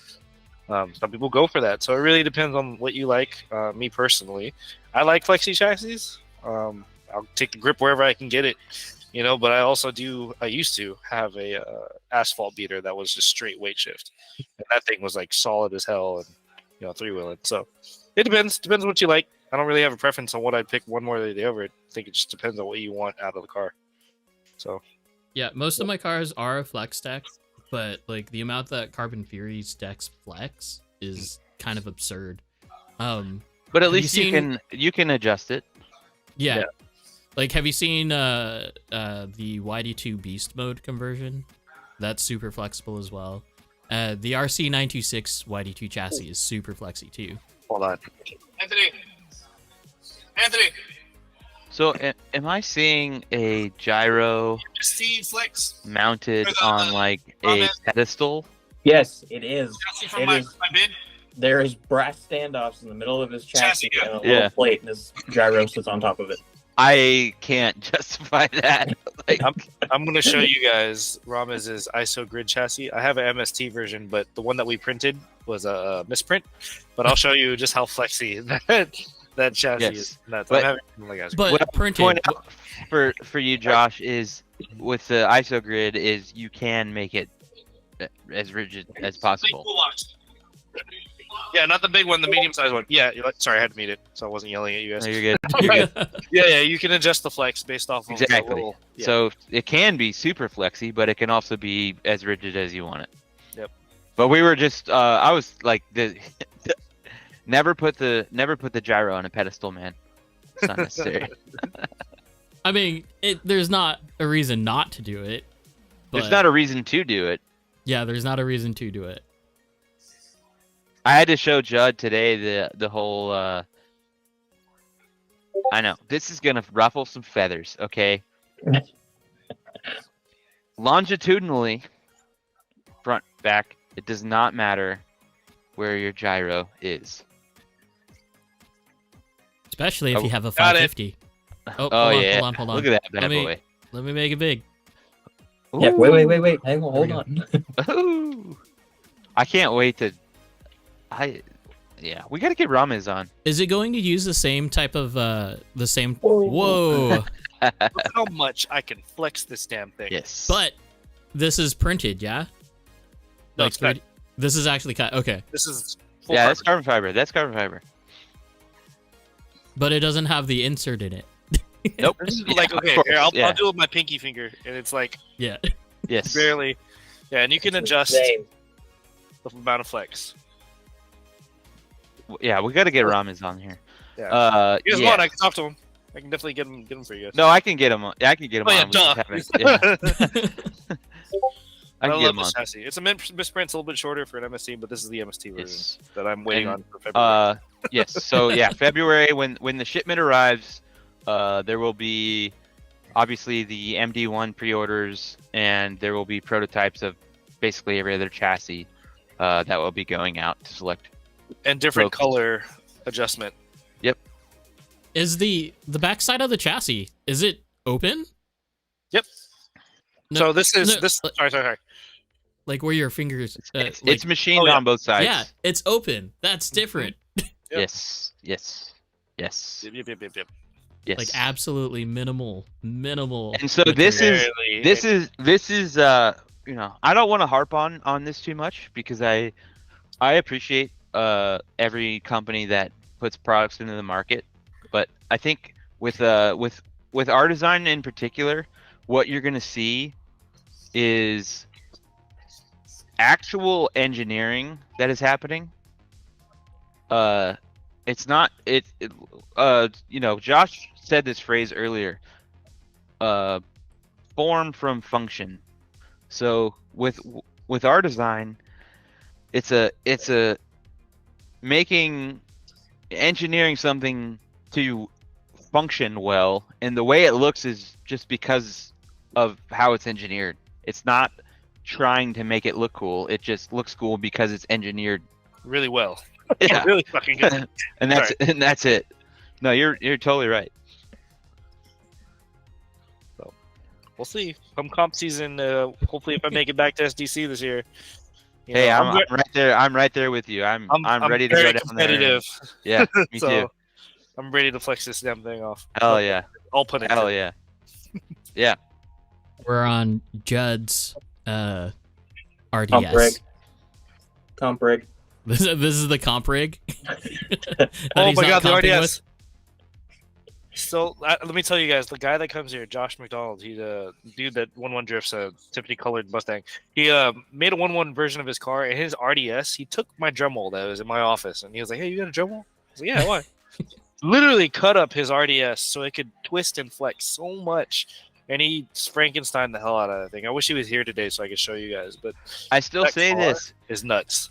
That there was Austin might remember a fellow named Harley from the track. Sounds familiar. You talked about him all the time, and I'm pretty sure I've driven with him. I just never knew who he was. Yeah, I think he's like Chinese or something. You know, he didn't speak He English did very like well. a whole bunch of chassis, didn't he? Yeah, he had a whole bunch of cars. I mean, one of his bodies is actually still runs at our track. He sold it, but he had a it was an RDS that he converted to like LTS, and I've said this. That was, as far as cars that people have handed me their radio, and I drove it. That was by far the best feeling car that I've ever experienced. I would love for you guys. It could come down so much, but if Trey is not just talking out of his ass about driving my MST, I would love for you guys to drive it one day. I would love to too. Yeah, absolutely. And like I said, you know, we've talked about this at lunch. This episode, like it all depends on what you like. But yeah, I've driven Red Cats that felt incredible and were great. So I have zero issue with anybody running a Red Cat. Because if you really look at them for what they are, they're good chassis. They don't do anything that, you know, they basically just copied a bunch of other manufacturers. So like, it just does all the things that we expect.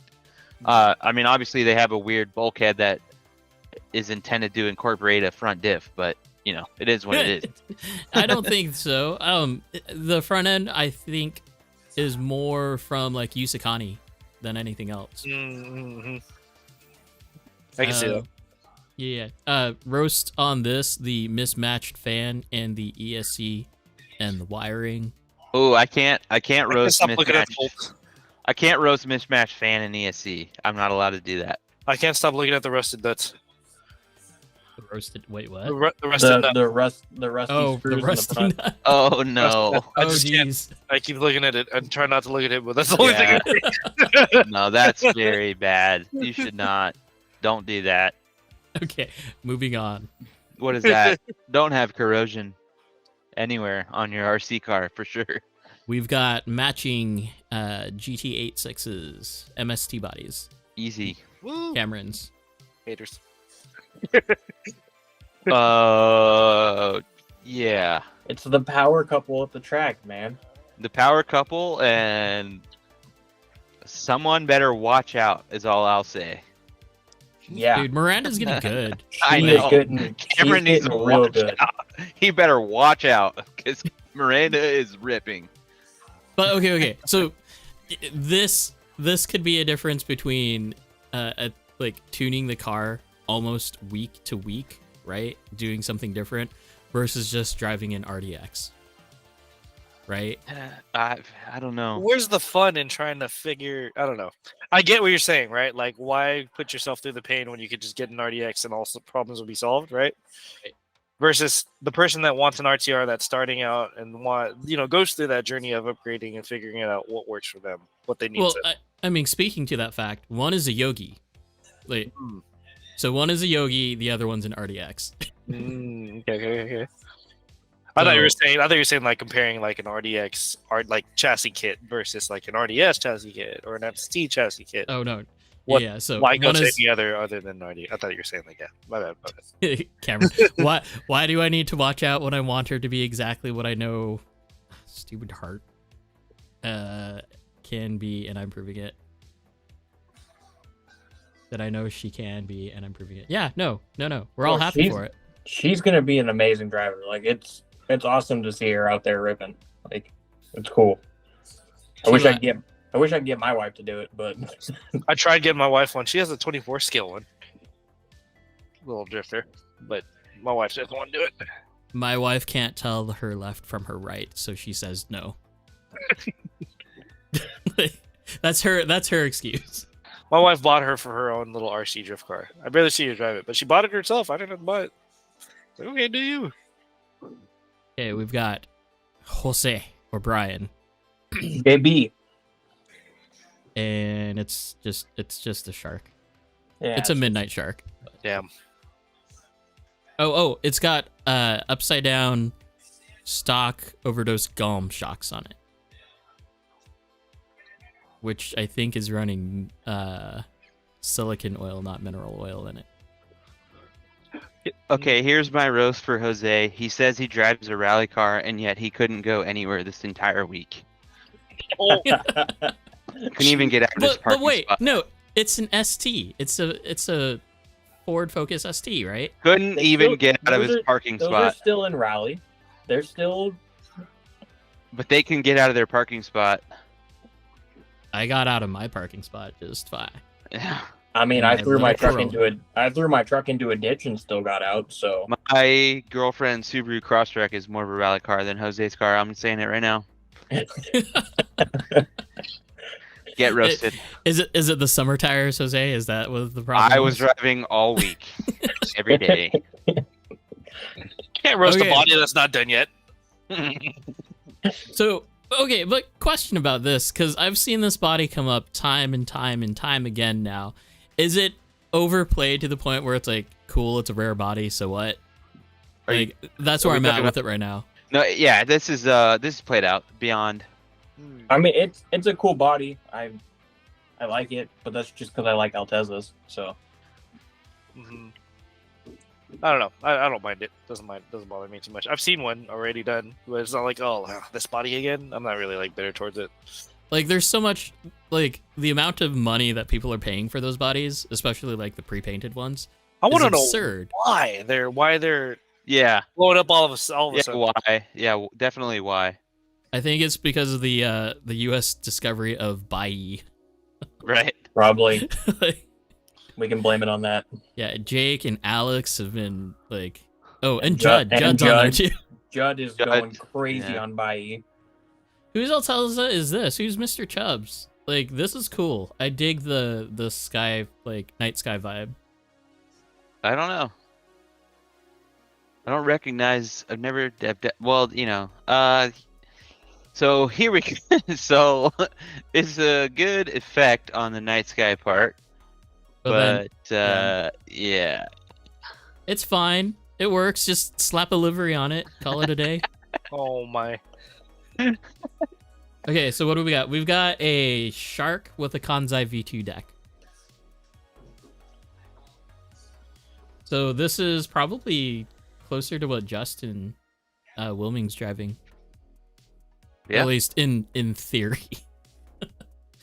I mean, yeah, that's what he's driving. I mean, as far as chassis goes. Well, the Yankee Roast is the fan holder. It's orange. Yeah. That's the only thing I can Yeah. roast. It's one of the one-up Yeah. one-up racing. I also, I don't think we need fans on the motors, but that's just me. I agree. I never run a fan on my motor. I And I the do. battery, like, what? Why are the battery cables that long, and why do they go to that side? That makes no sense to me. Yeah, So we've got a plethora of different capacitors here. So we've got your Oniseki like Yeah, capacitor the here. main, yeah. You have like probably a Trace Spectre here, like down below, and then you have a regular BEC capacitor as well. They must be driving Yes. Spectrum. And then like No, it's random Sanwa. blue Sanwa. blue zip ties. Yeah, just one blue zip tie. There's That's- 2 blue zip ties, but still. And the Oh, body on the motor mounts, wires. the front body mounts again. Like why? There's so much So going on. okay, riddle me this though, because the Shark has a fan mount on the back of the shock tower. This is all for looks, then. I'm imagining just where the fan is placed. mean, Not to mention that it looks like that this fan has a like a velocity stack attachment that should be on there, probably. That's not on there. Never know. Could have vibrated off. Oh yeah, I've had that happen before. I'm confused by the whole situation with the motor fan. Is it like a clamp? It looks like a clamp on. It clamps onto the can, or Yeah, it clamps to the motor.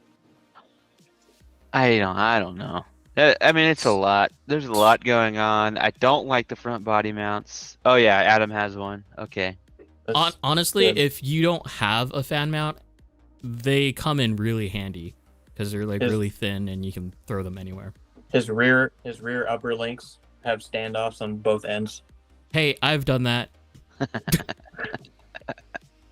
So Okay. Although, what's the thing on the front standoffs? Like, is it an angle adjustment? I was wondering that Kind of what it looks like. Makes sense, but yeah. my phone. Maybe my phone over here. I just hate the body mounts. Enrage me. The battery holder enrages me. Stock RDX battery Well, holder. I mean, the wires. That's what enrages me the most because there's no reason for that. It's like you could. Guess what? If you just flip the battery the other way. Lance, Adam is the one to blame for the rise of the brass standoffs. Yeah. Yeah. I will take 100% blame for that because on Amazon you can get a full entire kit for like 10, 15 bucks. Unless you're Charlie. Charlie ordered the M2, and I think he ordered M2 standoffs. Oh yeah. He didn't know which ones to order, so he got M2 stuff. And I have those now. He pawned them off on me when he left. I was like, yeah, I guess I'll use them at some point. So That vinyl kit from AliExpress, because if it is, I know. So what do we got here? Is this like a Azada ripoff, or is this? I hate everything that I'm seeing. Yeah, I mean, I don't. It says responsive, glow-backed, responsive. Yeah, that's classic Amazon Chinese random English. Yeah, I'm not down with the wrapping your radio. It's way too much work. But Way it's too so much work. nice at the end of the day, like just to have a little bit of your own personal touch on your radio. I will say this: I've had an NB4 for the longest time until I recently got a 7PX. I have dropped my NB4 over and over and over again while crawling and drifting, and that thing takes a goddamn hit. versus the 7PX, where I had an experience where a 7PX broke, like literally fell like 2 feet and the screen cracked. Yeah, Logan, what's your story? So NB4 is like a Nokia. I broke my 10PX the first day I had it. I shattered the screen. Oh my god! But the good thing is Futaba, which unlike almost any company that I've worked with, they will sell you the parts. Oh, you need yeah. to fix it. It's like $30, So, right? To replace the yeah. screen? I've bought the parts. I said on stream. I don't remember how much it was. I bought the parts. I fixed it. It's fine. I love it. And I have the R Design tip plate now, and I don't. I mean, I have the habit now of putting it on its side, but also I can just put it. I can put it down, and with the tip plate, it's totally fine. I'm not worried about it, and I'm careful. I'm the kind of, I don't run a case on my phone. I have a glass phone. I'm typically pretty careful with stuff. This is fine. It just looks like so much work, honestly, to put all the skins on. I'm just not into it. It's funny. Logan will walk over to my pit stand, and my radio will be standing upright, and he'll walk over and lay it down. Oh, I do that to people I do all that, the time. Yeah. Yeah, I see radios on the edge that are standing up, but I just put them down because I'm not like. Honestly, it's only for me because I'm like I'll reach around and knock that thing off and feel really bad. Yeah.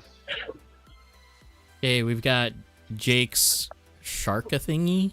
I think it's Jake's. Smoked. How many people Jake's getting absolutely smoked. How many people posted their rigs? Oh, Oh, this is like our actually highlight. pretty low. Tina, This is pretty low. are you going to the car?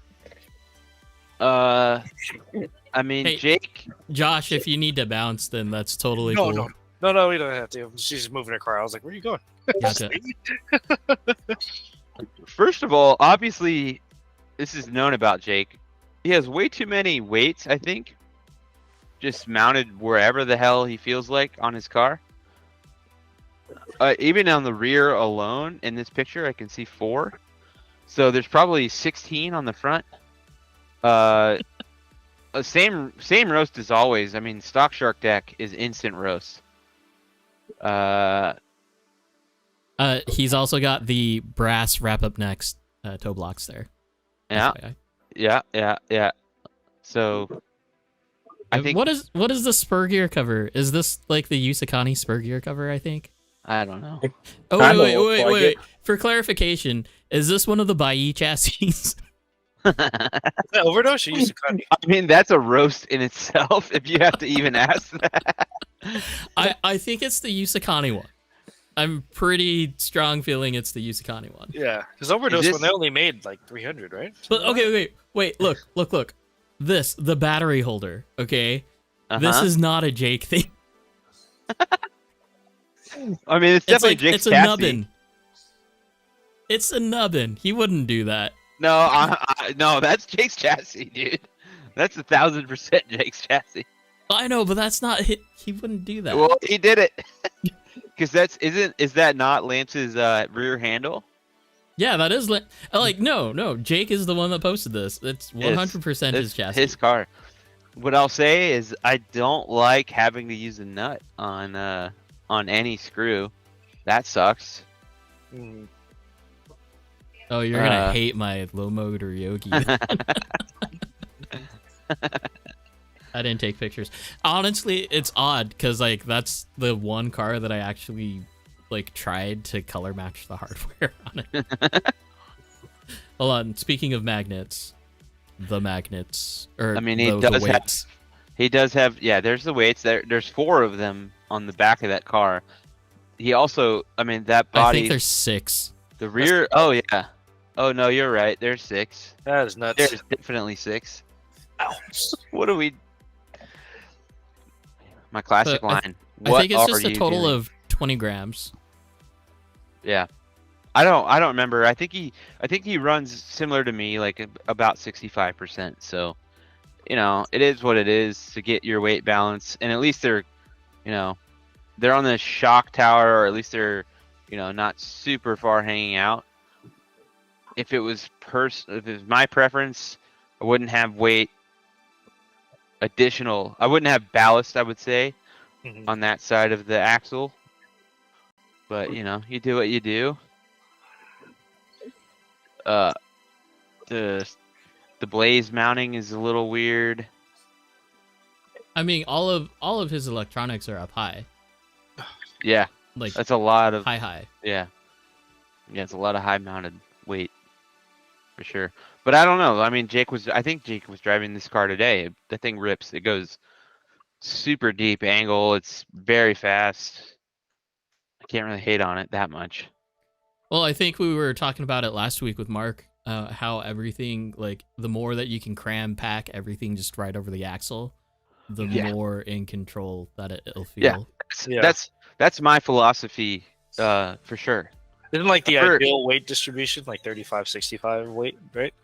I don't know if there's an ideal. I mean, that's I think it depends. But whatever you do have, I think you should focus on putting your weight at whatever that point is. Mm-hmm. And I definitely don't. Like I said, it goes back to like general motorsports knowledge and physics knowledge. Like, Yeah. I prefer not to have any weight whatsoever beyond any axle Mhm. of the car, just because that it's not, putting 5 grams behind the axle is way different than putting 5 grams in front of the axle. So this is my I'll finish this chassis tomorrow. Oh my god. So this is called a Yogi. God. The That point- is way beyond Yogi, my friend. No, this is actually what Yogi's supposed to be. Like, actually. But so the battery goes right here. So literally everything is like compact right over the rear axle. So this will be finished tomorrow.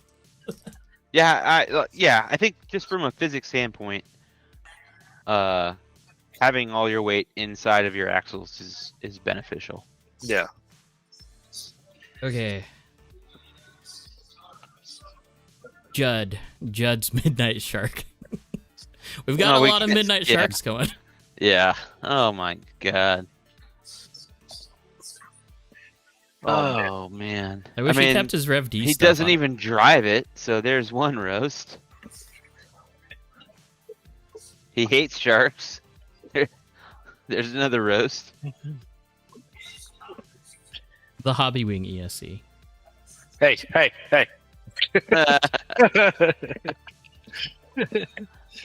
No, I don't like. Okay, roast. He bought much more branded wire. That's kind of cringe. Why is that cringe? How is that cringe? I mean, it's a Hobby Wing ESC. Or it's is a it Rev D cringe? motor Or is it more cringe that he put the color coded on wire the side. on the much more wires? Yeah, I mean, I don't know. You don't have to buy much more branded wire. That's the same thing you can buy on Amazon. They just print much more on it. Jeez, I gotta watch out for all of the servo stickers. Yeah, right. Not safe for work. Yeah, Jose's welcome to our crew. was not safe. Welcome to our crew. Thanks, Mitch and Elliot and whoever gives those out. No, it's Lance. Lance is the originator of those. That's surprising. I'm honestly surprised. No. Adam, can I DM you some pictures of the pit stop? Yeah, I want for to sure. eventually show you guys like the before and after of what this building used to look like. Oh, Versus, 100%. like what it So looked like. here's a roast on Judd. He actually, like an idiot, bought the black edition MIP tools. I mean, That's in the picture. eh. Come on. Eh. Come on. Those are so much more than the regular ones, and all they did was dip them in black dye. I mean, the only MIP tool that I have is a 4mm turnbuckle wrench. So buying them in the first place is bad enough, but he bought the black ones. But they're limited edition. Leave Yeah. it. Leave it. But you could literally just dip your normal ones in black dye and you're good. He said that they cost the same exact price. Okay. Uh-huh. Judd. Okay. Lance According says he to has a Judd. new printer and plans on making them to be printed to be shaped properly. There you go. Working on lots of new things. Yeah, Lance is basically the guy. If you want something done, go talk to Lance. Lance, what printer did you get? I hope you're gonna say a bamboo something or other. For printing stickers? Oh no, not that. I was thinking 3D. Okay, hey, so about this livery that's on... Oh, wait, it's not on screen. That's about to be on screen. The Dory Futo? However you say it. What are your feelings about the liveries that will include, like, clear on them, but it's such an intricate design that you have to, like, keep it intact? Or else, like, cutting and weeding is going to be a pain in the butt. Yeah. I mean, if you're doing a there's- livery, if you're gonna make a livery and sell it, I think it should just be one piece, right? Right. That's my opinion. Just makes it easier. Okay, Because if you're printing it anyways, like we're almost done with the roast my rig section. TJ Rogers and the tech deck. It's not a tech deck. It's a fingerboard. someone posted roast my rig with me in the background, I don't appreciate that at all. Oh, hey, look, we got Momo. We got Chris in an 8.6. With louvers. With louvers. The worst louvers I've ever seen. Those are bad. That's so bad. Wait. We've got a Boso style exhaust pipe here. Oh, okay, but still the louvers are still the worst part of that car. There's way too many, and why? Come on, man. The side window ones are just like, why? Oh geez, the fitment on Trey's car. That is mint. Oh no. Trey, what did you do? He didn't do anything. That looks good. Oh no, that is perfect. Although I wouldn't imagine driving like that. No, it probably wouldn't be very, very good. Oh, he'll drive like that. Trey will drive like that. He'll drive. He'll drive like that. And sure he will. another shark here. I don't remember if this is a full conversion or if nope, just the bumper. Yeah, we gotta like ban shark posts or something. Oh hey Logan, look at this. Look at the body post. Yeah, body post There we go. I mean, that's so much better. Is with it not? brass standoffs. Is it not like way better? How did he do that then? Except for well, they sell those, don't they? No. And So the those are 90 wrap degree up piece? next. Those are wrap up next 90-degree angle adapters. It must be all thread. He must have done all thread all the way through, and then just tighten those down. Yeah. I mean, the only issue I have is that the bumper is still attached with weird thumb screw things for no reason. Here, thumb screw. Hey, knurling. Yeah, I know. Look, I work somewhat in the machinist industry. I know knurling makes everything looks cool, but it's just so unnecessary right there.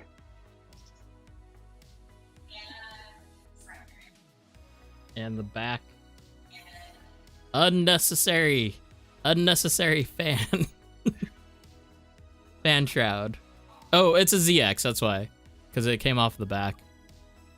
Yeah, I mean, Yeah, I look at never it. liked The that. body mounts are false because there's, you have your Amazon brass standoffs. Oh, sorry, I'm on a different picture. I'm on the back. Yeah. Okay. And then the left quarter. Yeah, I don't think we need fans on the motors. Am I wrong with that? You're not wrong, but I'd rather be safe than sorry. I just think I've never ever. I mean, I drive a whole battery, and I don't think It my is motor's colder in your anywhere. guys' area, though. It's pretty hot in California, and I'm pretty sure like it could be. I mean, like if Arizona if it's cool. 90 degrees out, then it is what it is. But Yeah, Trey was also mentioning that too, down in Arizona, right? well, I mean,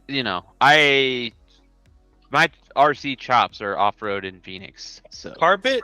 Oh, so on carpet. When I read my D10, I had my D10 at carpet. It has a the built-in rotor for their yeah. motor. I mean, so that's what I'm saying is like we have very low traction. Carpet, So you definitely need we're it. I've just- blown up in Rev D10. Oh yeah, absolutely. I'm Carpet. I'm on board with that for sure. But like just saying in drift, like we have such low grip, Yeah. and like we're not really stressing anything. Electronics. I'm the type of person to push an electronic until it literally blows up. That's why I blew up my Rev D 10.5 on carpet. I was like, man, I wonder how bad I'd have to abuse the hell out of this car. And yeah, you had to drive it hard. I for- drove it hard. I was like, Yeah, 35 without stopping. 35 turbo, driving for like 2 hours straight back-to-back batteries. And Yeah, finally, like, Yeah. I was like, oh, well, there goes a bearing. I just like, Just 'cause that- yeah. that thing Look, was bad. I could drive a whole battery without even getting into boost if I wanted to, Yeah. and have because I used to have a non-boost ESC. Like, Mhm. it's just we're not putting any type of stress on what these motors and ESCs are made for. Did Trey post a video of himself just to show He him sure driving? did. He sure did. But I at think- the stance, that I was the think it- Are we important part. roasting the rig or prove roasting that your he driving? drives with that fitment. I think that's what it was. Yeah, it to was prove- with the fitment. Proving it. He's like, I did it. All right. Okay. Okay. Oh. So over to Josh's pictures. Here's the pit stop of what it looked like when I got the building. So in a month's time, I was literally here every day, thanks to a couple of the guys that we invested into this place. We took it from a literal dump to what it is now. So I'm pretty proud of it. I just wanted to share it. You could roast how much it looks like crap, and No, you can't roast a track. oh, you can roast the track. I roast this. Oh no. Any I'll tell you this. Any guy that is willing to take on that risk and do all that work for his community, I'm on board. That's awesome. I know it's not easy. It takes a lot of work. It's not anything certain. Every month, I'm sure you're thinking about stuff. I appreciate it hugely. I'll never roast anyone that does that.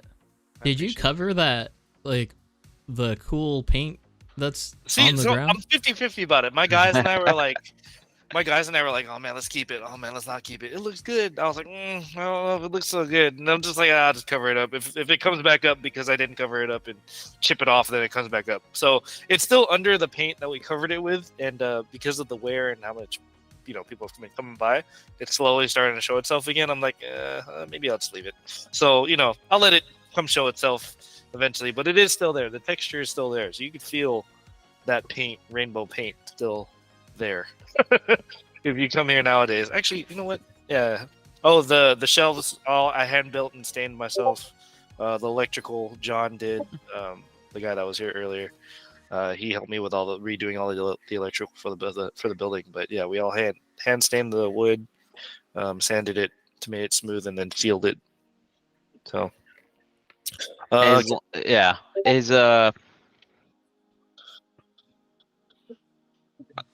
Momo is appreciate. Oh, what is he saying? He's curious if you can share your rent cost. My rent cost. Yeah, I could do that. I'm not ashamed of it. So because it was a hole in the wall and it was a lot of work to be done, and on top of that, it's kind of like I see the reason why it was the price it was.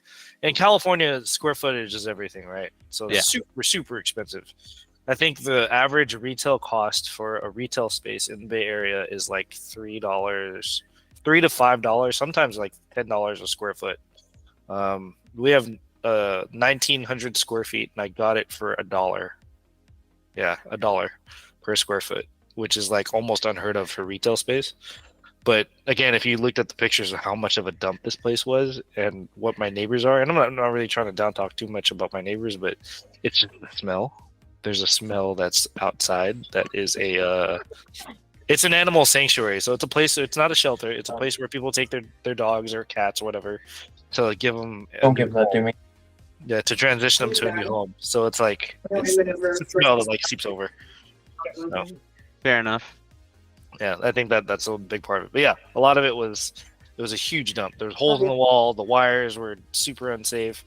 When my boy John looked at all the wiring and he opened up our electrical box, he was like, this is a huge fire hazard. So he like completely like redid everything and fitted it to where we can handle the amount of chargers that we have going on all at once. So everything is up to code. I work for the county and in a department where I'm really close with the code enforcement. So I had them overlook a lot of the blueprints. So it's foolproof. Nothing is really, done incorrectly. It's all up to code and it's all safe. So that was a big part of it. So. Yeah. I was really lucky to lock in the $1 a square foot for sure for the next 2 years. That's obviously a great deal. Yep. Sorry, I'm just peeking out. Hey, Lance, how much are the Midnight Mini or Midnight Design Shark chassis? Or sorry, Midnight Design chassis. And how many are left? That's pretty cool. Can't be too many left, I would imagine. There's another question that says, what if any advertising and how is visibility for walk-ins? My windows are blacked out. I'm standing actually on a DJ booth with blacked out tint behind me. Oh, okay. So this is, I'm literally like in a display case, I guess.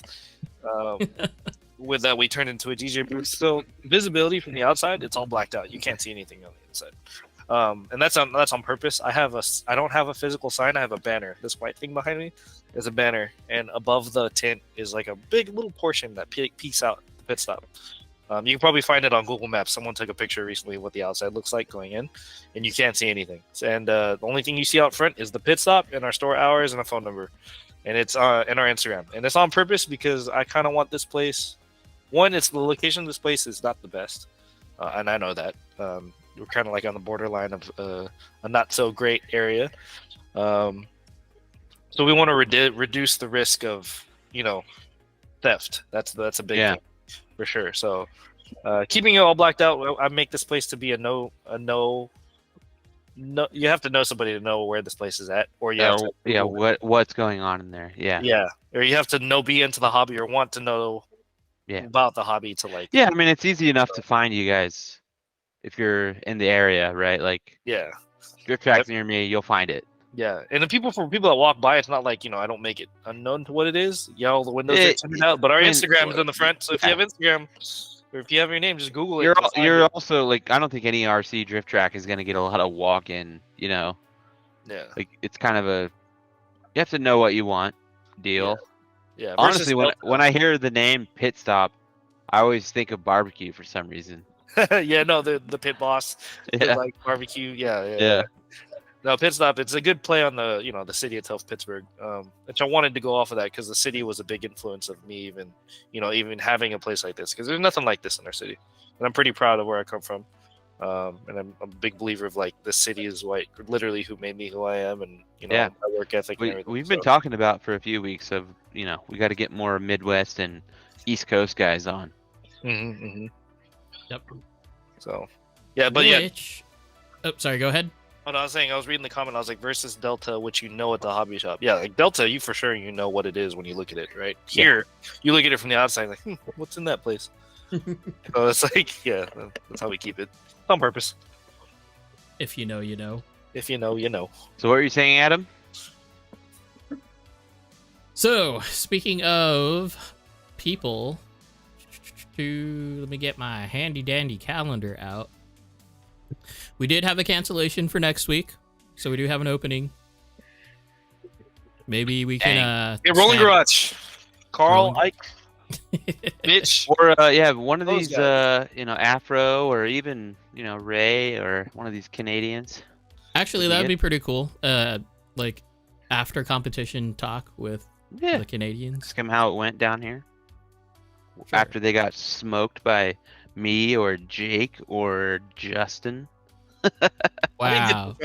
Or me. Austin. Just leave me out of it.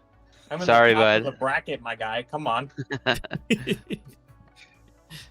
Hopefully, if I make another Washington trip, because I have a close buddy of mine that lives in Washington, out in Tacoma. I drove up there for his wedding, and I was like, man, I really wish there's some drifting I can do out in Oregon, but I didn't have a lot of time in Oregon when I was there. Next time I'm in town, Next time you're coming, next time you got to come out for sure. Oh yeah, no, I mean Oregon's not a far drive from Tacoma. I think it's only like 2 hours, so it's not that bad. And then we're gonna make it. We have a trip. Sorry, Adam. We're gonna come down to Bay Area too, I think. Oh yeah, hit me up. More than happy to open up on a day we're not open and just let you guys in. So. Oh yeah. On. Yep. Okay, so 3rd is Vittorio, 10th is Slideworks, 17th is Max now, which I need to reconnect with him maybe in 2 weeks. Okay. It is 11:33, you guys. This is the longest stream that we've had. Holy shit. We did it again. Damn it. Sorry, guys. I know my wife was like, we were talking at dinner. They were like, "Oh man, you're missing the show," and I was like, "Oh, don't worry. The show is gonna. There's gonna be 2.5 hours for me to be on the show." Can I give some shout out to some people before we? Yeah, for sure, man. Please. Okay, I appreciate it. Again, Delta RC, Cheeto, Craig, Kristen. Thank you guys for giving me a home and for bringing a new hobby to my life that completely changed my life and introduced me to amazing people.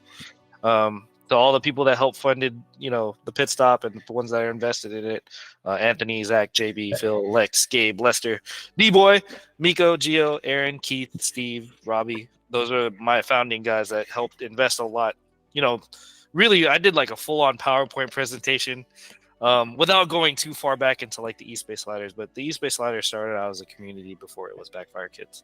And all those guys, I never really intended to make a team. I felt like the Bay Area had a lot of drift teams where, everybody could really go for it if they wanted to be in them. I wanted to create a community where, we made an environment where, we're welcoming people and helping them and educating them to be better. Drifters, tuners, anything into RC. Just, help each other become better. That's why I asked you guys about like gatekeeping on tunes and what you guys felt about it. Because for us, it's like, I don't really encourage gatekeeping. I don't really like the idea of gatekeeping because it's like I'm really competitive and I'd want to beat somebody at their best and not, if they didn't have their tune right. So I'm always trying to make sure that like we're helping each other to tune to what we like, not what we do best on our own personal, but like what works for them. So yeah, I met those guys through making the Eastbay Sliders community. All those guys I mentioned, those are the founding people of the Pittstop. A lot of them are big investors now. And we work it out to where this is our home. We treat this, and the idea of the Pittstop was it being like a shared apartment or a shared house, and this is our home. And we really invite everybody that wants to come by to, come to our house, come check it out. We want to make you feel right at home and be part of us. Yeah. So thank you guys again. I appreciate you guys. So you're always welcome to the Pittstop again. Hit me up if you're ever in the Bay Area. I can't wait to come down, man. Yeah, it'll be dope. It'll be fun. Take you guys out to eat and show you guys where all the good food spots are at too. So about it. Food. All about food. Yep. Also, want to give a shout out because she's here too. No, she's gonna kill me if I don't say this. Shout out to my beautiful wife. You're in the back. I can know you can hear me. Thank you, woman, for letting me do everything I want to do. Real talk. Like, no, for sure. No, you're totally right. My wife could be the complete opposite and not be interested in this hobby at all, but she's right there in it with me, running this business. Hey, man, even if they aren't letting us spend as much time as we do doing this stuff I'm so grateful. I always tell my guys whenever I meet their wives or when they bring them in, I'm like, thank you so much. And they're like, what? Why? And I'm like, thank you for letting him out. Yeah. So, and letting them drift with us. So thank you so much for letting me see him every week. Thank you. All right. Well, it's been fun, you guys. Yeah. Thanks, Josh, for coming Great on. show. Thanks, Austin, for being Josh. a DJ substitute. You're not a substitute. You are Austin. So No, thanks for great. coming I had on. a great time. It was awesome chatting with you guys. So thank you for having me. I appreciate it. Yep. And if you do want to hang out for a little bit afterwards, then we'll be here. When I get home, and when I get home, I'll hop on the link again and see if you guys are still here. I'm more than happy to chat with you guys. So I don't know about that because I gotta wake up early to get was to like, track. Comp tomorrow. I was like, we got a comp. Oh yeah, tomorrow. you got to come tomorrow. Good luck. Next time, let me know when your next comp is. I'll shoot you guys some backfires just to give out for sure. Oh, sick! Right on. Yeah. All Definitely right. let me know when your next one is, and I'll shoot some out to you guys. Okay, yeah. you guys. So thanks for tuning in. If you're still on, do that like and share and subscribe that thing because we're coming up on 500. So once we hit 500, we can start doing super chats, all that fun stuff. Anyways, take care, stay safe, and until next week. Later. See you boys tomorrow. See ya. Peace.